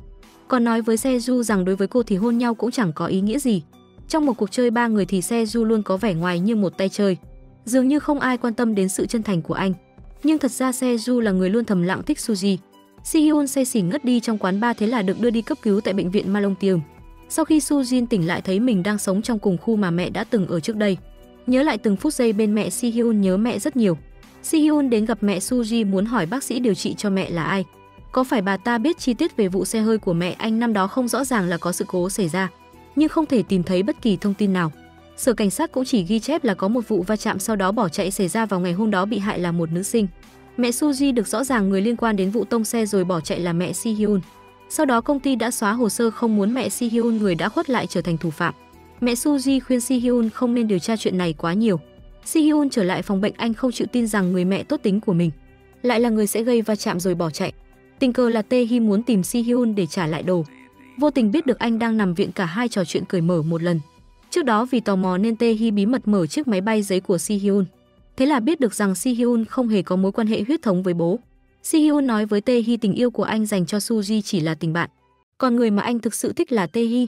Thấy sự chân thành của Si Hyun, Tae Hee rất đau lòng. Cuối cùng quyết định tin vào Si Hyun, cả hai lại quay lại với nhau. Tae Hee mong nếu lỡ có một ngày Si Hyun không còn thích cô nữa thì hãy cứ nói ra, vì cô không muốn trở thành người có tình yêu đơn phương. Si Hyun hỏi Tae Hee ngày mai có thể đưa anh xuất viện không, còn nói là anh không thường xuyên liên lạc với bố nên không có người giám hộ giúp mình làm thủ tục xuất viện. Tae Hee mềm lòng đã đồng ý hoàn tất thủ tục xuất viện cho Si Hyun. Trước khi lên đường, Si Hyun vui vẻ tặng lại chiếc vòng cổ mà mẹ anh đã đeo trước khi qua đời cho cô như một món quà định tình. Sáng sớm ngày hôm sau khi làm thủ tục xuất viện thì hai người mới biết thẻ ngân hàng của Si Hyun bị bố đóng băng. May là Tae Hee đã giúp anh trả tiền, còn nói đùa rằng nên coi đó như tiền thuê nhà của cô. Suji cùng Hye Jung đến bệnh viện để lấy kính, kết quả là bố Si Hyun cũng có mặt ở đó. Thì ra thị lực của ông ta đã suy giảm không rõ nguyên nhân, rất có thể bị mù sớm. Buổi tối Seju mua một nhà hàng đồ nướng, anh sẽ bắt đầu kinh doanh để kiếm tiền trang trải cuộc sống. Bởi vì Suji thích đồ ngọt nên trước đây anh muốn mở một cửa hàng tráng miệng trước trường đại học của cô. thuận tiện cho cô đến ăn bất cứ lúc nào nhưng cuối cùng vẫn mua nhà hàng thịt nướng. Chỉ vì Suji thích ăn bì lợn nướng. Gyeongju hy vọng Si-hyun và Tae-hee có thể hòa hợp với nhau. Cô còn gửi ảnh mình chụp chung với Si-hyun cho Tae-hee. Thấy bạn trai và bạn thân cùng ở một chỗ như vậy, Tae-hee rất vui. Vì thẻ bị đóng băng nên Tae-hee giới thiệu Si-hyun đến cửa hàng nơi cô làm việc để vẽ tranh kiếm tiền. Sau đó cô một mình chạy đến trường. Ở trường, Tae-hee gặp mẹ và đồng nghiệp. Đồng nghiệp mời Tae-hee đi ăn cùng mình. Cảnh tượng này tình cờ được Suji nhìn thấy. Cô ta hóng được từ Gyeongju rằng người ở bên bố Si-hyun hôm ấy chính là mẹ Tae-hee. Còn Suji, Se-ju và Gyeongju quyết định hợp tác để giúp đỡ Hye-jung trốn thoát khỏi sự giám sát của mẹ và hẹn hò với Yang-won. Hye-jung nói dối mẹ là mình sẽ đi tham quan trường đại học, nhưng bởi vì mẹ lắp thiết bị định vị vào điện thoại của Hye-jung, để không bị phát hiện, Hye-jung để điện thoại lại ở chỗ Suji, còn cô thì chạy đi hẹn hò với Yang-won. Hye-jung và Yang-won rất hợp nhau, sau đó còn hẹn sẽ đi cắm trại. Đúng lúc này mẹ Hye-jung đã bảo cô về nhà để học tiết toán. Mọi người cùng nhau tìm cách trì hoãn thời gian. Gyeongju gọi mẹ để nhờ bà giữ chân mẹ Hye-jung. Hết cách, mẹ Gyeongju đành gọi mấy anh trai bao để đưa mẹ Hye-jung đi quán karaoke chơi. Trong số đó có Yang-won vừa tạm biệt Hye-jung. Si-hyun vẽ tranh ở tiệm đã xong và chuẩn bị về nhà, tình cờ gặp Suji. Thế là anh chở Suji đến bệnh viện Malongtium. Ở lối vào bệnh viện, Suji nhìn thấy mẹ bị người biểu tình ném trứng vào người. Những người biểu tình này đã giúp sản phẩm của tập đoàn LK được tung ra thị trường. Suji tức giận muốn bước tới và dạy cho những người biểu tình một bài học nhưng đã bị Si-hyun ngăn lại. Mặc dù luôn có mối quan hệ đối kháng với mẹ nhưng khi mẹ thực sự gặp rắc rối thì Suji vẫn sẽ lựa chọn về phe mẹ không chút do dự. Suji bị suy sụp tinh thần nên bảo với Si-hyun là mình lấy nhau đi. Chỉ cần hai người kết hôn thì bố mẹ họ sẽ phải từ bỏ hôn ước. Cô không thể trơ mắt nhìn mẹ mình bị bố Si-hyun lợi dụng, nhưng lần này Si-hyun đã từ chối Suji. Bây giờ trong trái tim Si-hyun thực sự chỉ có Tae-hee. Suji tức giận vô tình nói ra chuyện bố Si-hyun hẹn hò với người khác. Si-hyun hỏi đối phương là ai. Suji bỏ đi mà không nói gì. Si-hyun lo lắng trở về nhà và gặp được Tae-hee đang đợi mình. Hai người đến phòng Tae-hee ăn mì gói và ngắm sao thật ấm áp, thật hạnh phúc. Khi họ ở bên nhau, tâm trạng của Si-hyun cũng thay đổi ngay lập tức.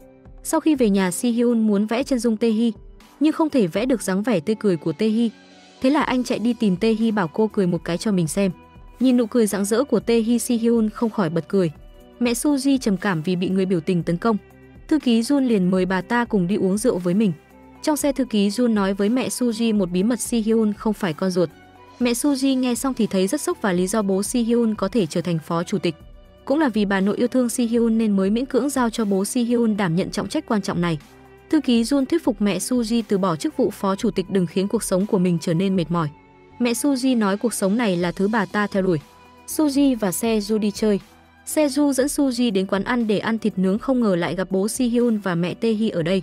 Suji cuối cùng cũng nhận ra người phụ nữ mà bố Si-hyun đang hẹn hò chính là mẹ Tae-hee. Cũng nghĩ đến tất cả những manh mối phát hiện được vào sáng sớm. Suji một lần nữa cảm thấy bố Si-hyun không xứng với mẹ mình. Uống xong, bố Si-hyun một lần nữa bày tỏ chân tình với mẹ Tae-hee. Ông ta không muốn rời xa đối phương thêm lần nữa và tự tin rằng về sau sẽ không thay đổi. Mẹ Tae-hee cảm động rồi họ ôm nhau, bà luôn nhớ mùi nước hoa trên người đối phương. Sau khi chia tay với bố Si-hyun vào năm đó, khi đi trên đường và ngửi thấy mùi nước hoa trên người bố Tae-hee nên hai người mới tìm hiểu và kết hôn. Một hôm, Si-hyun được bố gọi tới công ty. Si-hyun nhập viện vì dùng thuốc, kết quả là giá cổ phiếu của JK Group giảm mạnh. Bố Si-hyun nổi trận lôi đình. Si-hyun hỏi bố hiện đang hẹn hò với ai, cũng nói anh sẽ tìm cách để tìm hiểu. Mẹ Suji đứng ra giải vây, nói mình có thể sắp xếp để Si-hyun được xét nghiệm tại bệnh viện của mình. Sau khi có báo cáo thử nghiệm, giới truyền thông sẽ ngừng tung tin đồn. Nhưng lời đề nghị này đã bị cả hai người từ chối. Cuộc trò chuyện giữa hai bố con kết thúc trong bực bội. Cổ đông của tập đoàn JK lo ngại hậu quả của bê bối bột mì, ngoài ra còn có tin đồn về việc JK hối lộ chính trị. Mẹ Suji đề nghị Ma Gong-che nên ra tay tổ chức họp báo làm rõ mọi thứ. Ki Yang đến quán cà phê nơi Tae-hee làm việc, nói với Tae-hee về tin đồn Si-hyun sử dụng bột mì. Sau khi nghe xong, Tae-hee đã mắng Ki Yang, còn nói những người như Ki Yang không biết đúng sai thì không thích hợp làm luật sư. Tae-hee lo lắng cho Si-hyun nên sau khi tan làm đã ngồi đợi anh về. Từ xa cô thấy Si-hyun cúi đầu bước tới. Tae-hee bước tới ôm anh vào lòng. Si-hyun chán nản lại sang nhà Tae-hee chơi, tình cờ thấy Tae-hee đang làm bài tập nên nhà đang rất bừa bộn. Thế là anh giúp Tae-hee lau sàn và rửa bát, dọn dẹp trong ngoài tinh tươm. Ngôi nhà của Tae-hee ngay lập tức trở nên sạch sẽ. Sáng sớm hôm sau, anh rủ Tae-hee cùng chạy bộ. Tae-hee mệt nên ngồi xổm xuống, Si-hyun lập tức ôm cô lên ghế đá ngồi rồi một quả bóng bay tới. Để bảo vệ Si-hyun khỏi bị bóng rơi trúng, Tae-hee đã bổ nhào ra đỡ làm cho bản thân bị thương. Si-hyun đau lòng bôi thuốc cho nàng. Tae-hee vui vẻ nói may mắn bóng không trúng Si-hyun. Thầy giáo trong trường mời Suji biểu diễn. Suji vui vẻ tưởng rằng đó là khả năng đánh đàn cello của cô được công nhận. Nhưng sau đó thầy lại nói với Suji rằng mong cô về nhà để xin quỹ văn hóa JK tài trợ. Hóa ra đây chính là mục đích thực sự của thầy. Suji cảm thấy rất tức giận vì bị lợi dụng. Suji đến nhà hàng thịt nướng của Seju để ăn tối. Tình cờ trên TV đang phát sóng buổi họp báo của mẹ Suji. Phóng viên có mặt tại hiện trường liên tục hỏi mẹ Suji những câu hỏi hóc búa. May là mọi việc đã được mẹ Suji giải quyết khéo léo. Suji rất tức giận khi thấy mẹ bị tập đoàn JK lợi dụng hết lần này đến lần khác. Sau đó cô cầm theo tạp chí đưa tin mẹ mình và bố Si-hyun sắp kết hôn tới chỗ mẹ Tae-hee lấy cớ là rất thích nơi này. Sau khi đọc phần giới thiệu của tạp chí về triển lãm nghệ thuật gốm sứ rồi bảo mẹ Tae-hee hãy ký tặng mình vào đó. Mẹ Tae-hee vô tình nhìn thấy tin bố Si-hyun sắp kết hôn, bà cực kỳ ngạc nhiên. Cứ ngỡ rằng lần này cuối cùng cũng có thể ở bên bố Si-hyun rồi, không ngờ bố Si-hyun đã lừa dối mình. Suji trở về nơi tụ tập của bộ ba, đúng lúc đó Si-hyun cũng đi tới, hai người quan tâm đến nhau. Suji cũng kể cho Si-hyun những điều thú vị xảy ra gần đây. Si-hyun hỏi người bố mình đang hẹn hò rốt cuộc là ai. Sợ Si-hyun sẽ bị tổn thương nên Suji quyết định che giấu. Sau cuộc họp báo, mẹ Suji phát hiện đôi bông tai bị rơi tại hiện trường nên quay lại tìm. Nào ngờ lại nhìn thấy thư ký Jun cũng đang tìm giúp mình. Thư ký Jun một lần nữa thuyết phục mẹ Suji từ bỏ. Mẹ Suji nói rằng mình rất thích bố Si-hyun, yêu cầu thư ký Jun ngừng can thiệp vào việc của mình nữa. Chủ tịch tập đoàn JK cũng là bà nội của Si-hyun đã về nước. Bà hỏi bố Si-hyun mục đích kết hôn với mẹ Suji là gì. Bố Si-hyun nói rằng làm vậy vì muốn cứu vớt việc ra mắt các sản phẩm dược phẩm sinh học. Bà Si-hyun cảnh báo con trai cẩn thận kẻo kế hoạch thất bại. Còn nói thêm vợ chồng con trai cả cộng thêm mẹ Si-hyun đều ra đi vì ông ta. Hiện tại nhiệm vụ quan trọng trước mắt là phải giúp Si-hyun duy trì ổn định và giữ vững công ty. Một ngày đẹp trời khác, Tae-hee phải đi ra ngoại ô làm bài. Si-hyun thấy vậy cũng đi cùng cô. Mặt trời ấm áp, năm tháng thật yên tĩnh, sự dịu dàng giữa hai người cũng làm Si-hyun ngày càng thích Tae-hee hơn. Cũng càng sợ những lời dối trá thuở ban đầu sẽ bị Tae-hee biết. Sau khi Tae-hee xong việc, cô chụp ảnh cùng Si-hyun và nắm tay nhau đi mua sắm. Lần đầu tiên Si-hyun uống rượu gạo nên say khướt.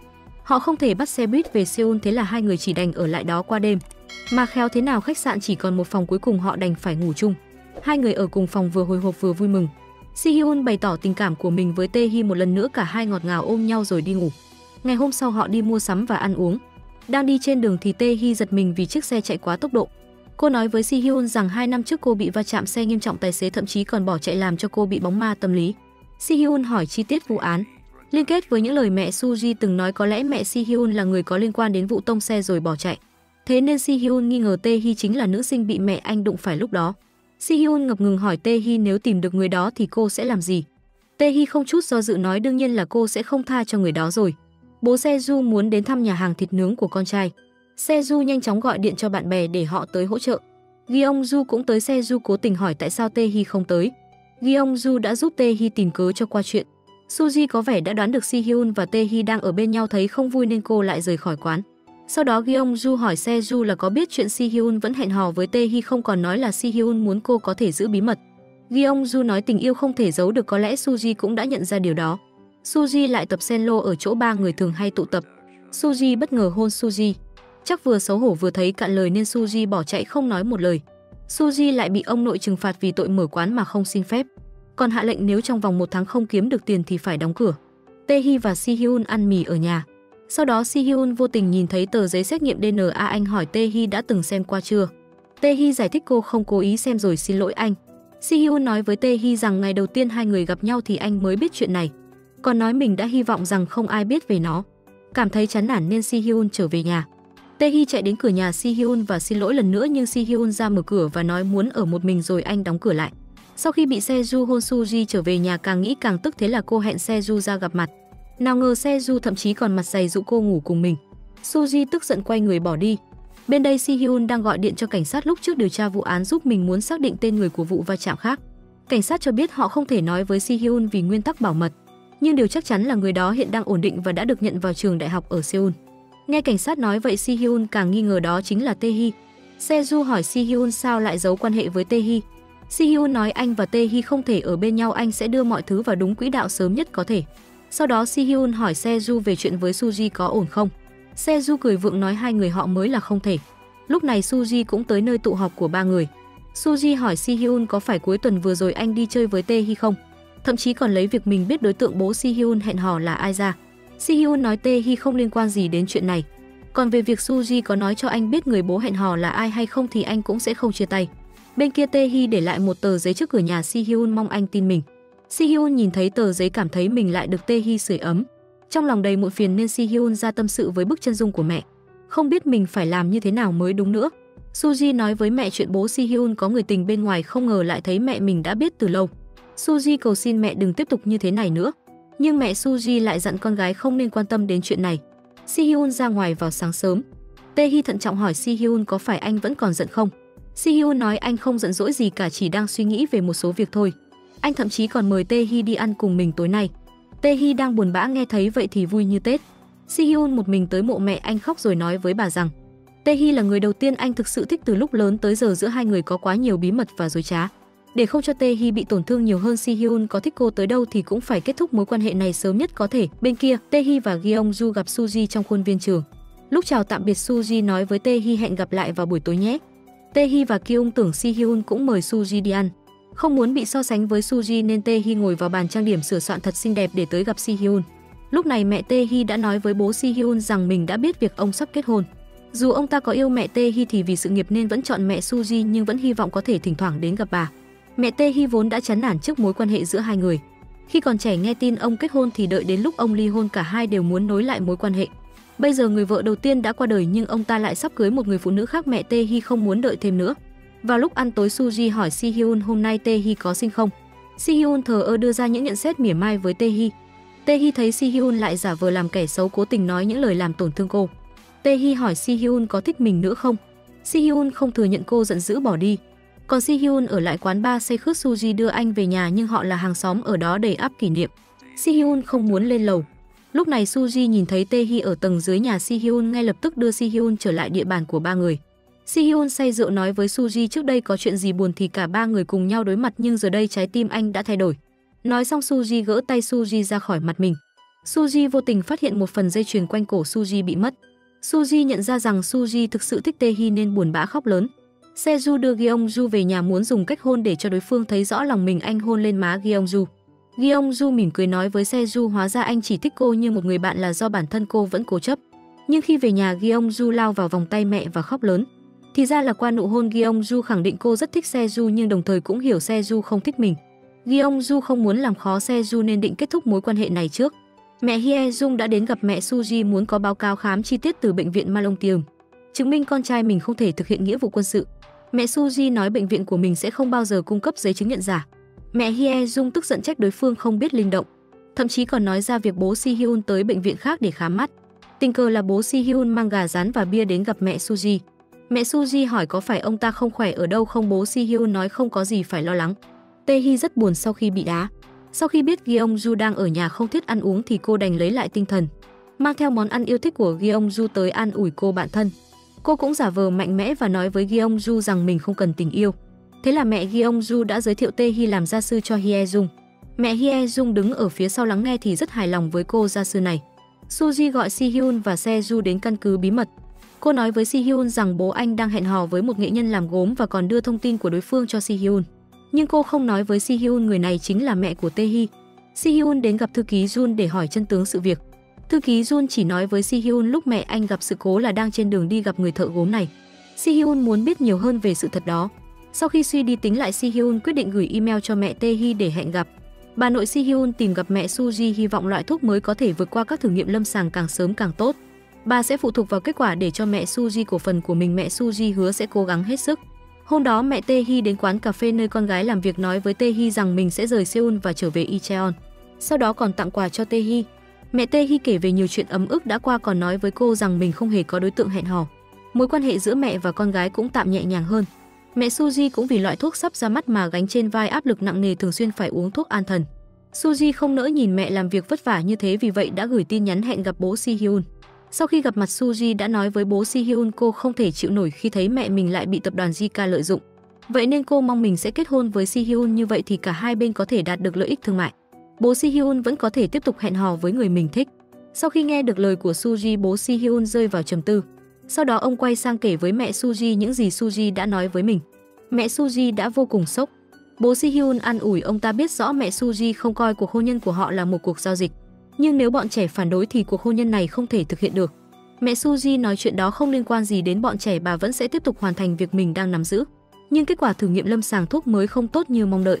Để đưa thuốc mới ra thị trường nhanh nhất có thể, mẹ Suji cuối cùng cũng đồng ý giúp đỡ mẹ Hye-jung làm giấy chứng nhận giả cho con trai bà ta để đổi lấy sự hỗ trợ của nghị viên.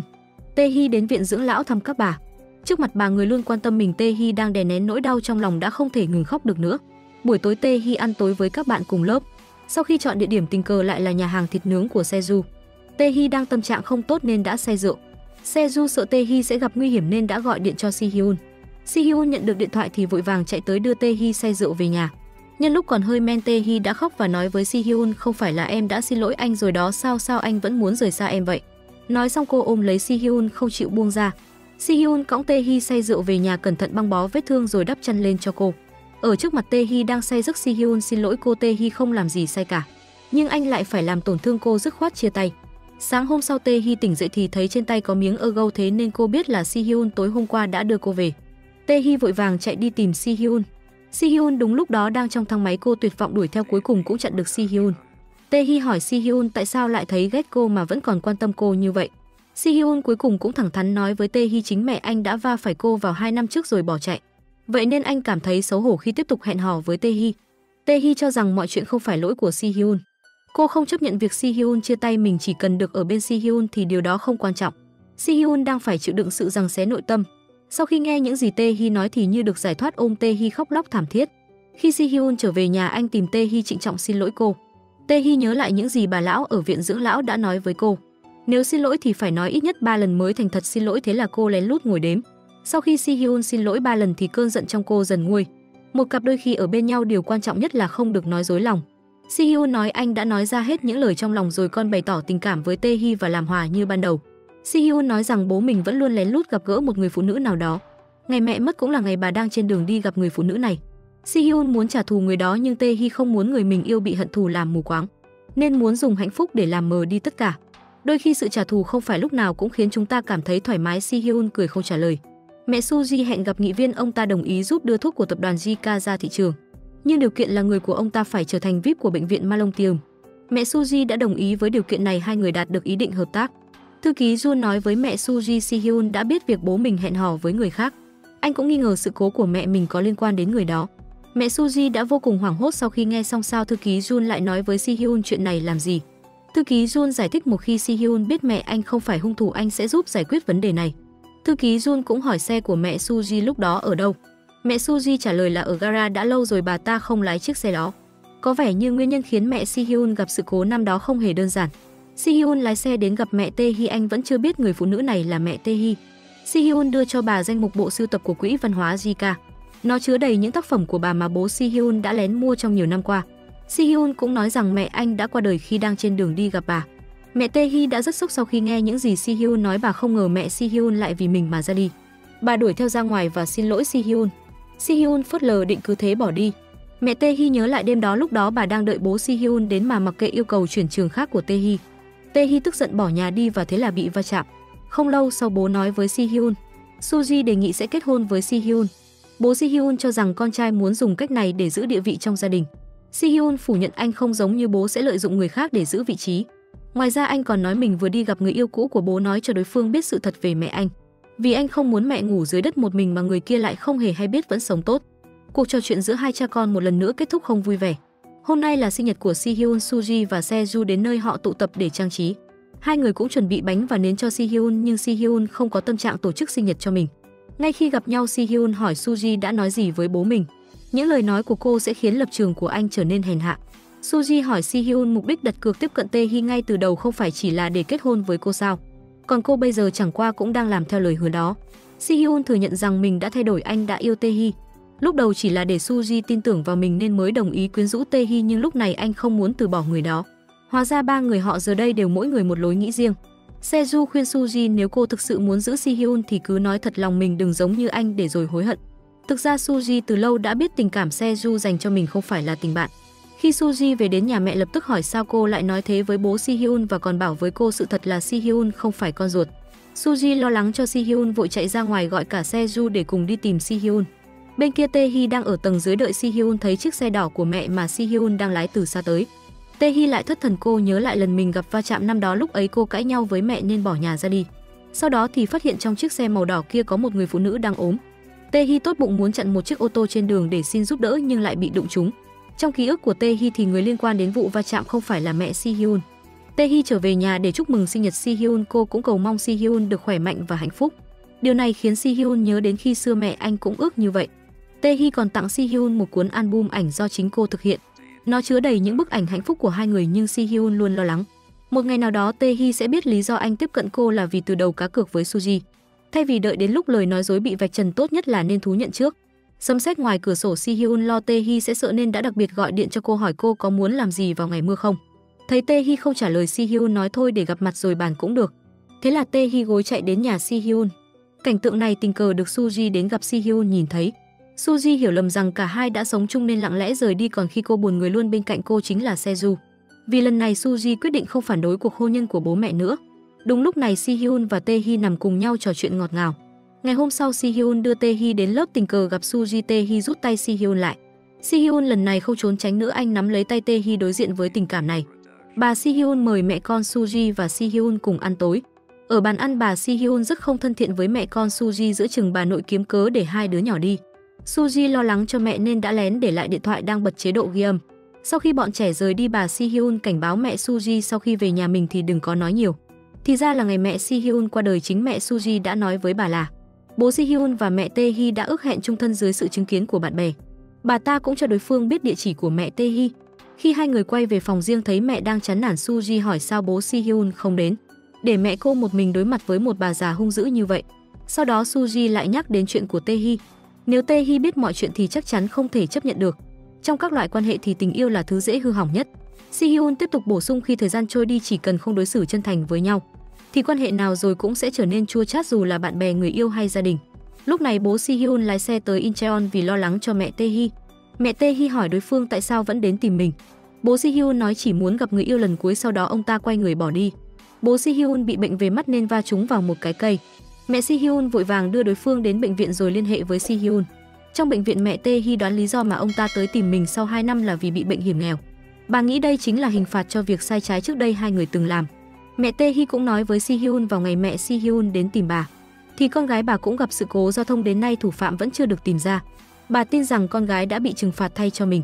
Về phần bà sẽ tiếp tục sống với tâm thế chuộc lỗi. Sau khi nghe mẹ Tae Hee nói, Si Hyun bỗng nhiên nghi hoặc Tae Hee là con của người phụ nữ trước mặt.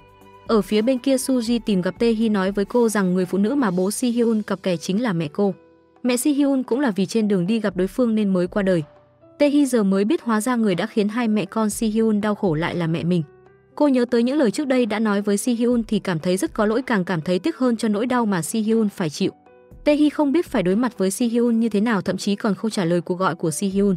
Si Hyun không tìm được Tae Hee nên đã lái xe tới quán cà phê mà cô làm thêm, nhưng lại được thông báo rằng Tae Hee đã tan làm. Si Hyun đã đến chỗ ba người hay tụ tập để chất vấn Suji. Có phải cô từ lâu đã biết người bố mình gặp gỡ là mẹ Tae Hee không? Suji thẳng thắn thừa nhận rồi còn thú thật với Si Hyun rằng chính mình đã kể mọi chuyện cho Tae Hee. Si Hyun suy sụp hết lần này đến lần khác, từ bây giờ tình bạn giữa hai người kết thúc ở đây. Suji đang có tâm trạng không tốt nên đến gặp Seju để phàn nàn. Seju đề xuất bỏ nơi ba người hay lui tới, cũng mong Suji cân nhắc đến mình, anh sẽ cố gắng theo đuổi Suji. Suji từ chối Seju một cách lịch sự, hy vọng họ chỉ có thể là bạn bè. Ngay sau đó Seju nói tin chuẩn bị đóng cửa căn cứ bí mật cho Si Hyun. Si Hyun thản nhiên nói mình không quan tâm, dù sao thì ba người họ cũng không thể giống như trước được. Seju nói với Si Hyun, Suji đã đến gặp anh ngày hôm qua vì lo lắng nhưng Si Hyun chỉ quan tâm tới Tae Hee.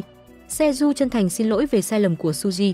Si Hyun cảm thấy đây chỉ là lập trường của Suji và thế là hai người đã gây chiến với nhau. Trùng hợp là Ki Yang cũng có mặt, anh ta đưa ra một số nhận xét mỉa mai về Suji. Kết quả là bị Si Hyun và Seju xoa bóp một hồi. Bố Si Hyun bị nghi ngờ có khối u trong não. Ông ta gọi điện cho mẹ Suji và muốn hẹn khám sức khỏe. Tae Hee qua đêm trong phòng tư vấn của trường, sáng sớm thì gọi video về cho bố. Tình cờ là lúc này Si Hyun đến trường tìm Tae Hee nên đã lọt vào camera. Bố trêu Tae Hee có phải là nên giới thiệu bạn trai với ông rồi không? Tae Hee vội vàng cúp điện thoại. Si Hyun giải thích rằng anh cũng mới phát hiện ra mẹ Tae Hee đang hẹn hò với bố mình. Anh cầu xin thay Tae Hee rời bỏ anh như thế này. Tae Hee nói rằng khi thấy Si Hyun thì cô sẽ thấy mình như tội đồ. Hy vọng sau này hai người họ sẽ không bao giờ gặp lại nhau nữa để không phải đối mặt với Si Hyun mỗi ngày. Tae Hee về nhà thu dọn đồ đạc rồi rời khỏi căn hộ. Sau khi Tae Hee chuyển đi, Si Hyun một mình đi lang thang xung quanh, nhớ lại con đường hai người đã cùng nhau đi qua cùng chờ xe buýt. Mỗi khoảnh khắc ngọt ngào đều khiến Si Hyun cảm thấy lạc lõng. Bà Si Hyun thuyết phục cháu trai cùng ra nước ngoài. Đối diện với bà nội luôn quan tâm và yêu thương, Si Hyun không đành lòng lừa dối anh, tiết lộ mình không phải con ruột của bố. Bà Si Hyun không thể tin được, thế là lập tức gọi điện nhờ bác sĩ Kim kiểm tra lại. Mẹ Suji phát hiện ra Suji đã bí mật lái xe của mình vào bãi đậu xe. Bà ta mất bình tĩnh và bảo con gái không được đi xe đó nữa. Suji hỏi mẹ cô có phải chiếc xe này từng gặp va chạm không. bởi vì cô đã từng cho Seju kiểm tra các chi tiết của xe đều ổn, chỉ có một vết móp ở đầu xe. Nghe vậy mẹ Suji có vẻ hoảng sợ. Mẹ Tae-hee đến trường tìm con gái. Tae-hee có thái độ rất lạnh lùng với mẹ. Bà không hiểu sao thái độ con gái với mình lại thay đổi lớn đến vậy. Khi cố hỏi thêm thì Tae-hee tiết lộ mẹ cô đang hẹn hò với Si-hyun, chính là con trai của người yêu cũ của bà, và nỗi đau anh phải chịu tất cả là do mẹ cô gây ra. Mẹ Tae-hee không ngờ vì mình mà con gái phải chịu tổn thương lớn đến thế. Seju đã đến căn cứ bí mật của bộ ba. Nơi này đã từng là nơi náo nhiệt vui đùa của họ nhưng giờ thì không còn nữa rồi. Nhớ lại khoảng thời gian từng chơi đùa cùng nhau, Seju thấy rất buồn. Bố Si-hyun nhập viện và kiểm tra kết quả không mấy khả quan, cần lên lịch phẫu thuật càng sớm càng tốt. Si-hyun đến bệnh viện thăm bố, tình cờ thấy Tae-hee đến nộp đơn xin học bổng Malongtium. Cuối cùng hai người cũng có cơ hội trò chuyện. Si-hyun thường nghĩ đến đêm mà Tae-hee đến bệnh viện tìm anh. Ngày hôm đó anh biết được mẹ mình là người bị hại nên cực kỳ đau lòng. Anh cảm ơn Tae-hee đã ở bên cạnh an ủi. Tae-hee tò mò là sao anh lại biết được. Trước khi Si-hyun nói ra sự thật thì anh đã hỏi cảnh sát và mẹ Suji. Tae-hee thắc mắc làm sao mẹ Suji biết người đó là một nữ sinh. Cảnh sát sẽ không tiết lộ thông tin, chẳng lẽ mẹ Suji cũng có mặt lúc đó. Tae-hee gọi điện cho một người gì hỏi về tình hình cụ thể lúc cô gặp nạn. Bên kia Suji đang nghe bản ghi âm mà bà Si-hyun dạy dỗ mẹ mình. Nghe được một nửa cô đã gửi sang cho Si-hyun để anh tự mà đi nghe những lời độc ác của bà mình. Nhưng Si-hyun không có tâm trạng để nghe nên không nhấp vào tin nhắn thoại từ Suji. Đúng lúc này có một bệnh nhân ngã từ cầu thang xuống, mẹ Suji vội chạy tới kiểm tra. Thấy mẹ Suji khám bệnh khẩn cấp, Tae-hee cảm thấy quen thuộc, nó có vẻ giống với cảnh cô bị va chạm xe hơi. Tae-hee gọi mẹ Suji, người đang định rời đi, lại hỏi bà ta có phải đã từng gặp mình trước kia rồi không. Mẹ Suji có vẻ hơi lo lắng, mời Tae-hee tới văn phòng uống trà. Bà ta cũng phủ nhận việc họ đã gặp nhau trước đây. Tae-hee nói về ngày cô gặp nạn. Hóa ra hôm đó mẹ Suji cố tình nói với mẹ Si-hyun đang bị bệnh rằng bố Si-hyun đã đi đâu đó để tìm mẹ Tae-hee. Mẹ Si-hyun nghe xong liền vội vàng chạy đi, nhưng không may trên đường đi bà lại bị đau tim và tình cờ gặp Tae-hee đang bỏ nhà đi. Nhưng Tae-hee không mang theo điện thoại, cô khoác áo khoác cho mẹ Sujin. Sau đó ra đường chặn xe để xin giúp đỡ nhưng lại bị xe của mẹ Suji đụng phải. Khi bà ta nghe thấy mẹ Sujin ở cách đó không xa, thế là hứa với Tae-hee rằng mình sẽ quay lại ngay rồi lái xe đi. Nhưng mẹ Suji không hề đến cứu Tae-hee. Tae-hee mãi lâu sau mới được phát hiện bất tỉnh bên đường. Cái bóng tâm lý đã ám ảnh Tae-hee một thời gian dài, thậm chí cô còn không thể đi lại bình thường. Bây giờ Tae-hee cuối cùng cũng chắc chắn người liên quan chính là mẹ Suji. Tae-hee chỉ trích mẹ Suji ngày xưa bỏ rơi mình, bây giờ không nên nói dối Si-hyun rằng mẹ anh là người gây va chạm. Mẹ Suji biện minh rằng lúc đó vội cứu người nên mới quên mất, thậm chí còn trốn tránh trách nhiệm cho rằng mẹ Tae-hee là người gây ra thảm kịch này. Tae-hee vớt lờ lời bào chữa của mẹ Suji, cảnh báo bà ta phải thành tâm sám hối với mọi người, nói hết sự thật. Sau đó cô rời khỏi văn phòng. Suji đến tìm mẹ thì nhìn thấy mẹ đang khóc, thế là tưởng Tae-hee đã làm gì đó với mẹ mình. Ở phía bên kia Tae-hee đã tìm gặp Si-hyun, nói với anh người bỏ chạy hôm đó là mẹ Suji. Tae-hee lo Si-hyun sẽ bị kích động nhưng Si-hyun lại lo lắng Tae-hee nhớ lại trải nghiệm khó chịu một lần nữa.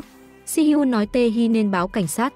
Tae-hee lại nói cô không muốn lật lại sự việc nữa bởi vì tất cả bắt đầu là do mẹ cô. Si-hyun an ủi Tae-hee việc của người lớn họ không thể làm gì được, việc họ có thể làm chỉ có nắm giữ cuộc đời mình. Sau bao nhiêu năm Tae-hee đã thoát khỏi cái bóng ám ảnh. Si-hyun đưa Tae-hee về nhà thì gặp Suji ở bãi đậu xe. Suji hỏi Tae-hee đã nói gì với mẹ mình mà làm bà đau lòng đến thế. Tae-hee bảo cô quay lại hỏi mẹ mình ấy. Si-hyun lao tới giải vây cho Tae-hee. Suji rơi vào điên loạn lên muốn lao vào hai người, cũng may là vào giây cuối cùng cô vẫn phanh lại được. Si-hyun tức giận đến mức muốn đứng ra tranh cãi với Suji, nhưng lại được Tae-hee kéo đi. Đúng lúc này cách Si-hyun nhìn Suji không còn là tình yêu và sự quan tâm nữa mà là chán ghét và thiếu kiên nhẫn.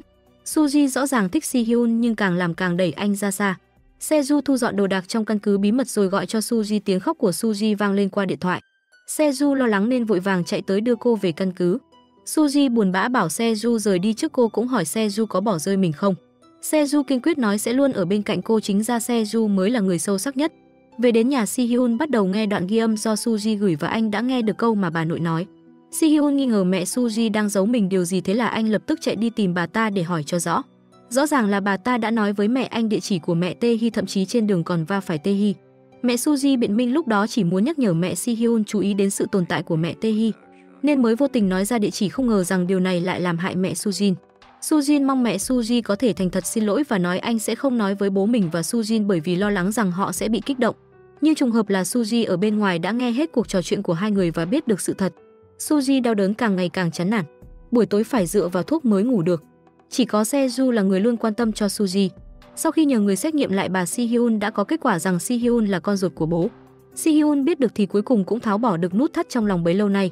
Si-hyun đoán có lẽ mẹ cố tình nói anh không phải con ruột để làm tan nát trái tim bố. Trải qua những chuyện này, Si-hyun hứa sẽ ra nước ngoài du học. Kế thừa công ty thì nên để cho người có khả năng hơn.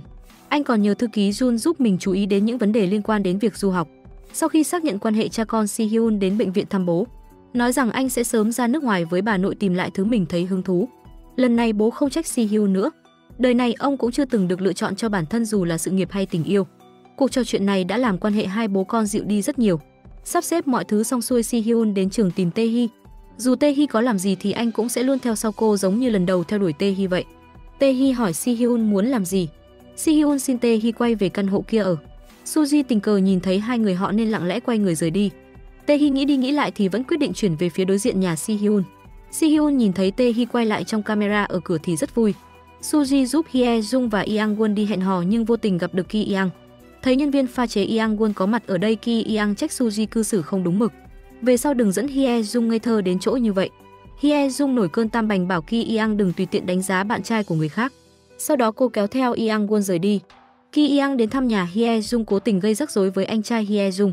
Hye Jung rất tức giận nên đã giằng co với Ki Yang. Trong cơn tức giận, Ki Yang đã nói ra chuyện Hye Jung có bạn trai. Mẹ Hye Jung nghe xong thì sốc ngang ném Hye Jung vào nhà không cho cô ra ngoài nữa. Hye Jung giận dữ định bỏ nhà đi. Bố Tae Hee đến trường thăm con gái. Bố biết vì vấn đề hôn nhân của hai vợ chồng nên Tae Hee không có niềm tin vào tình yêu. Vì vậy bố Tae Hee động viên con gái dũng cảm đi yêu đương. Sau khi nghe lời bố nói, Tae Hee rất cảm động. Si Hyun sắp rời đi nên xin Tae Hee cho mình một ngày để hẹn hò. Tae Hee đồng ý. Si Hyun đã chuẩn bị vòng hoa và bó hoa cho Tae Hee, cũng chụp rất nhiều ảnh với cô. Cuộc hẹn hò giữa hai người thật ngọt ngào và ấm áp, dường như quay lại những ngày trước khi chia tay. Đến giờ ăn tối để Tae Hee vui, Tae Hee huynh cố ý lựa chọn nhà hàng chỉ nhận một bàn khách. Tae Hee rất cảm động trước tấm lòng của Si Hyun. Si Hyun muốn thú nhận mọi chuyện với Tae Hee. Anh đã viết những gì anh muốn nói và tập vẽ chân dung vẽ cho Tae Hee. Muốn tìm thời điểm thích hợp đưa cho Tae Hee, mong được cô tha thứ. Bên kia Suji nói với mẹ rằng cô muốn đi du học nhưng lại biết được chuyện Si Hyun cũng sẽ đi du học. Suji Buffer nói với Seju về chuyện này cũng cảm thấy đau lòng vì bộ ba tan vỡ. Không nghĩ ba người họ sẽ chia tay như thế này. Thấy Suji lạc lối như vậy, Suji hứa sẽ khôi phục mọi thứ về trạng thái ban đầu.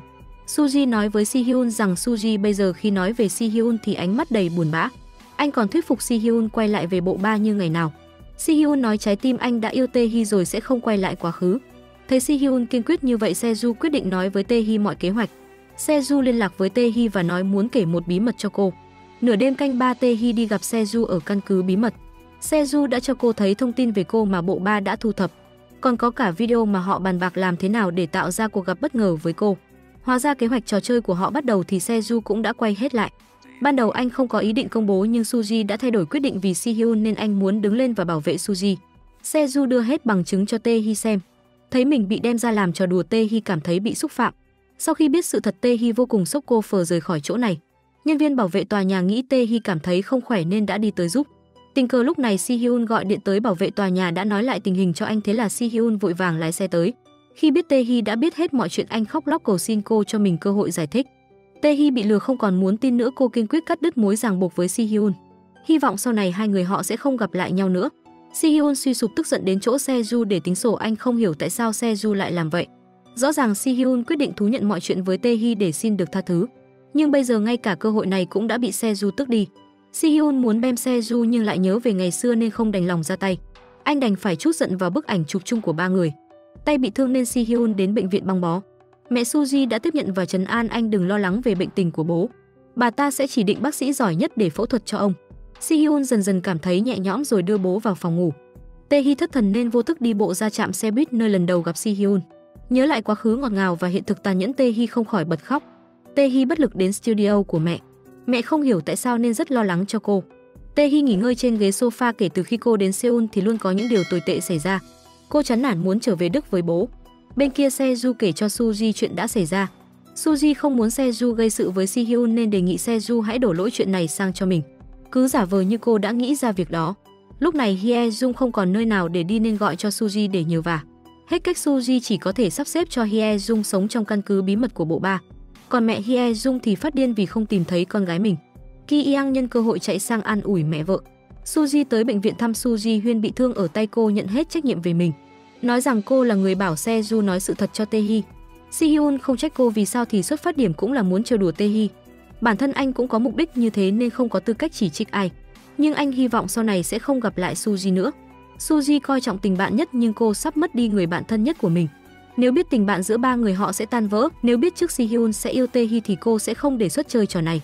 Nhưng đáng tiếc đời này không có nếu như. Bố Tae-hee nhận được thông báo nên tới đón con gái và cùng cô trở về Đức. Sau khi đến nơi, anh chào mẹ Tae-hee một cách tự nhiên. Tae-hee không hiểu sao bố bị mẹ làm tổn thương mà vẫn bình tĩnh đối mặt được với bà.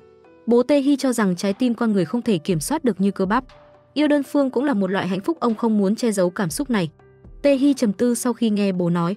Ki Yang đã tìm ra nơi Hye-jung đang trốn. Mẹ Hye-jung không tìm thấy con gái mình ở đâu nên cực kỳ hoang mang. Thấy Ki Yang đang động tay động chân với con trai và nhớ lại những lời Hye-jung từng nói trước đây để hủy bỏ hôn ước, bà bắt đầu nổi cơn tam bành mắng Ki Yang một trận và nói sẽ hủy hôn. Suji cuối cùng cũng nghĩ thông gặp Tae-hee để xin lỗi. Thực ra cô cũng rất ghen tị với Tae-hee vì cô có thể nhìn rõ được trái tim mình. Trước đó Suji chưa bao giờ nhận ra rằng mình thực sự thích Si-hyun, nhưng giờ thì cũng có hơn gì đâu. Tae-hee đã quyết định rời khỏi Hàn Quốc, không bao giờ xuất hiện trước mặt Si-hyun nữa. Tập đoàn Malongteon trước đây bị điều tra vì hối lộ các thành viên quốc hội. Mẹ Suji cũng sẽ bị điều tra với tư cách là người trong cuộc. Người của viện kiểm sát xông vào bệnh viện Malongteon để tìm kiếm thêm thông tin. Suji rất lo lắng cho mẹ mình nhưng mẹ lại an ủi cô rằng không sao đâu, cứ về nhà và đợi bà. Seju nhận được tin thì lập tức xuất hiện trước mặt Suji, anh hết lòng vì Suji nhưng người tổn thương nhất chính là anh. Ki Yang về nhà và nói với bố về việc hủy bỏ hôn ước, còn phàn nàn rằng gia đình Hye-jung không bình thường. Kết quả là anh ta bị bố mắng ra lệnh cho anh ta đến nhà Hye-jung để xin tha thứ. Ki Yang không có lựa chọn nào khác đành cắn răng đến nhà Hye-jung lần nữa. Ki Yang nói với anh trai Hye-jung rằng mình biết Hye-jung đang trốn ở đâu rồi bảo đi tìm cùng.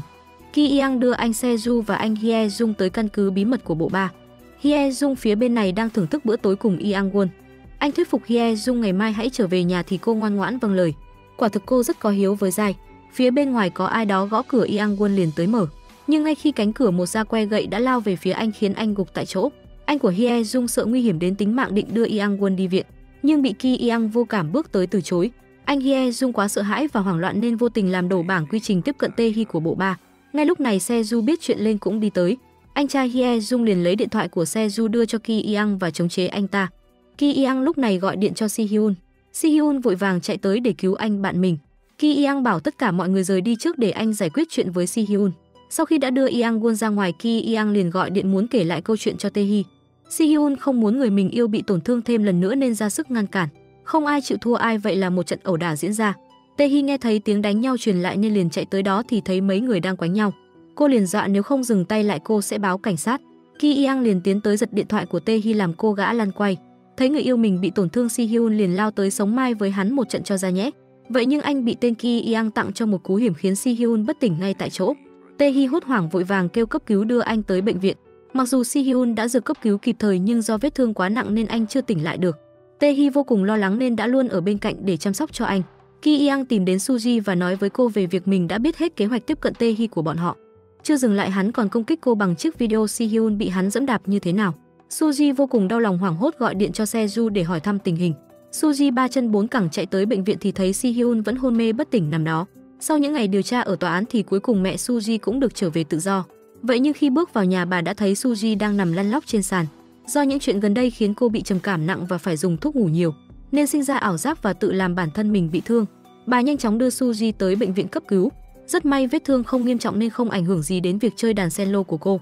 Seju ngồi bên cạnh nhìn Suji thành ra như vậy khiến anh phải rơi lệ đau lòng. Cuối cùng anh để bên cạnh cô một bó hoa và quyết định lặng lẽ rời đi khỏi nơi đây để sống cuộc sống bình yên. Suji sau khi tỉnh lại thì biết được Seju đã rời đi. Lang thang trên con phố vắng lòng cô vô cùng trống rỗng. Lúc này cô nhận ra rằng mình nhớ Seju rất nhiều. Mong anh ở nơi mới sẽ không cảm thấy cô đơn. Tae-hee lúc này đã đưa ra quyết định nộp đơn xin nghỉ học ở trường. Đợi cho đến khi Si-hyun hồi phục sức khỏe thì sẽ quay trở về Đức sống với bố. Trong khoảng thời gian này, Tae-hee đã ở bên cạnh và chăm sóc cho Si-hyun chu đáo. Cô tới nhà Si-hyun để lấy thêm đồ mang tới bệnh viện cho anh. Lúc này cô tìm thấy một cuốn sổ nhật ký của Si-hyun. Ngồi bên cạnh giường bệnh với Si-hyun, cô bắt đầu lật từng trang nhật ký ra đọc. Những dòng thú nhận của anh viết cho cô vô cùng chân thành. Qua đây Tae-hee mới nhận ra rằng tình cảm của Si-hyun dành cho cô là thật. Phía bên bố Si-hyun cũng đã được phẫu thuật thành công. Bà Si-hyun ngồi bên cạnh nói với con trai rằng Si-hyun chính xác là cháu ruột của bà. Hồi năm đó mẹ Si-hyun đã cố tình làm giả giấy xét nghiệm để trả thù bố Si-hyun. Do chồng không quan tâm và luôn đi yêu người khác, bố Si-hyun lúc này bàng hoàng và vô cùng hối hận. Ông đi tới bên cạnh giường bệnh của con trai và rơi những giọt nước mắt bất lực. Ông cảm thấy vô cùng tội lỗi khi biết được sự thật sau bao năm qua. Còn phía bên gia đình Hye-jung, sau khi trải qua rất nhiều chuyện thì mẹ cô cuối cùng cũng hiểu được lòng con gái. Bà nói rằng sau này sẽ không ép buộc Hye-jung làm theo ý bà nữa, hãy cứ là những việc mình thích. Phía bên công ty luật của gia đình Ki Yang thì tình hình kinh doanh bị ảnh hưởng khá nhiều. Lý do vì Ki Yang đã xúc phạm nhiều gia đình. Những ngày tháng đen tối nào rồi cũng sẽ qua. Si Hyun hôn mê nửa tháng trời cũng đã tỉnh lại. Vậy nhưng Tae Hee vẫn không đủ can đảm để tới gặp Si Hyun. Cô nhờ Gyeong Ju mang bó hoa vào tặng cho Si Hyun giúp mình. Cô lặng lẽ rời khỏi bệnh viện và nghĩ rằng Si Hyun đã an toàn nên giờ hai người không còn lý do gì gặp nhau nữa. Bên trong phòng bệnh, Gyeong Ju đã nói với Si Hyun toàn bộ sự việc lúc anh hôn mê. Tae Hee đã luôn ở bên cạnh và chăm sóc anh 24/24 suốt nửa tháng trời. Nghe được điều này, Si Hyun xúc động vô cùng và khóc hết nước mắt. Thời gian sau khi anh xuất viện và đã khỏe lại. Vậy nhưng anh sẽ không níu kéo Tae Hee ở lại. Anh muốn hai người cho nhau chút thời gian để ổn định những ký ức tồi tệ. 5 năm sau, Tae Hee đã hoàn thành tốt việc học của mình. Thời gian trôi nhanh tới 5 năm sau. Tae Hee lúc này đã hoàn thành sự nghiệp học hành xuất sắc, sau đó trở về Hàn Quốc và làm kiến trúc sư. Mẹ Tae Hee cũng đang chuẩn bị tổ chức một cuộc triển lãm. Qua ngần ấy năm, mối quan hệ của hai mẹ con cũng đã dịu đi rất nhiều. Suji lúc này vẫn tiếp tục với sự nghiệp chơi đàn cello của mình. Mẹ Suji mấy năm nay cũng đã gác lại công việc ở bệnh viện để về đồng hành cùng con gái. Một ngày đẹp rồi, thư ký Jun tới tìm bà và ngỏ lời mời bà về bệnh viện làm việc.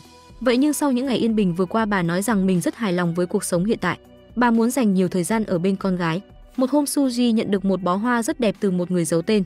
Cho tới Suji đi theo địa chỉ thì biết được rằng đây là nhà hàng do Seju mở. Sau bao ngày mong ngóng, cô vô cùng nhớ anh. Vừa gặp nhau, Suji đã chạy tới ôm chầm lấy Seju. Thì ra trước đó Si Hyun đã tiết lộ cho Suji biết địa chỉ nơi Seju đang làm việc. Hai người gặp được nhau thì vô cùng hạnh phúc. Ở công ty của Tae Hee, cô đang tám chuyện với đồng nghiệp và phàn nàn rằng cô gặp một vị khách vô cùng khó tính. Vừa mới bảnh mắt ra đã gửi mail cho cô để bàn việc. Các đồng nghiệp đề nghị Tae Hee hãy đến trực tiếp gặp khách hàng để bàn việc. Tae Hee rất nhanh đã có mặt tại nơi hẹn khách. Khi bước vào, cô nhìn thấy những bức tranh treo trên tường rất thân quen. Đó là những nơi mà Tae Hee và Si Hyun đã từng hẹn hò với nhau. Tae Hee vui vẻ chạy lên tầng nơi hẹn khách. Thật không ngờ người đang đứng trước mặt cô lại là Si Hyun. Dồn tất cả những nỗi nhớ nhung bao lâu nay, Tae Hee vô cùng xúc động. Cô chạy tới ôm chặt lấy Si Hyun. Sau bao nhiêu năm xa cách cả nghìn cây số, nhưng ký ức đẹp của hai người lúc nào cũng ở trong tim. Giờ thì họ cũng đã trở về bên nhau và sống hạnh phúc rồi. Hai anh chị đẹp nhà ta rất đẹp đôi đúng không cả nhà? Mong rằng tất cả những cặp đôi đang xa cách sẽ sớm quay về bên nhau nha. Bộ phim đến đây là kết thúc. Cảm ơn cả nhà đã theo dõi bộ phim. Nếu thấy hay thì cho chúng tớ xin một like để có thêm động lực ra nhiều phim cho các bạn coi nha. Giờ thì xin chào và hẹn gặp lại, bye bye. Tập hôm nay đến đây là hết mất rồi. Cảm ơn các bạn đã theo dõi. Còn giờ thì xin chào và hẹn gặp lại.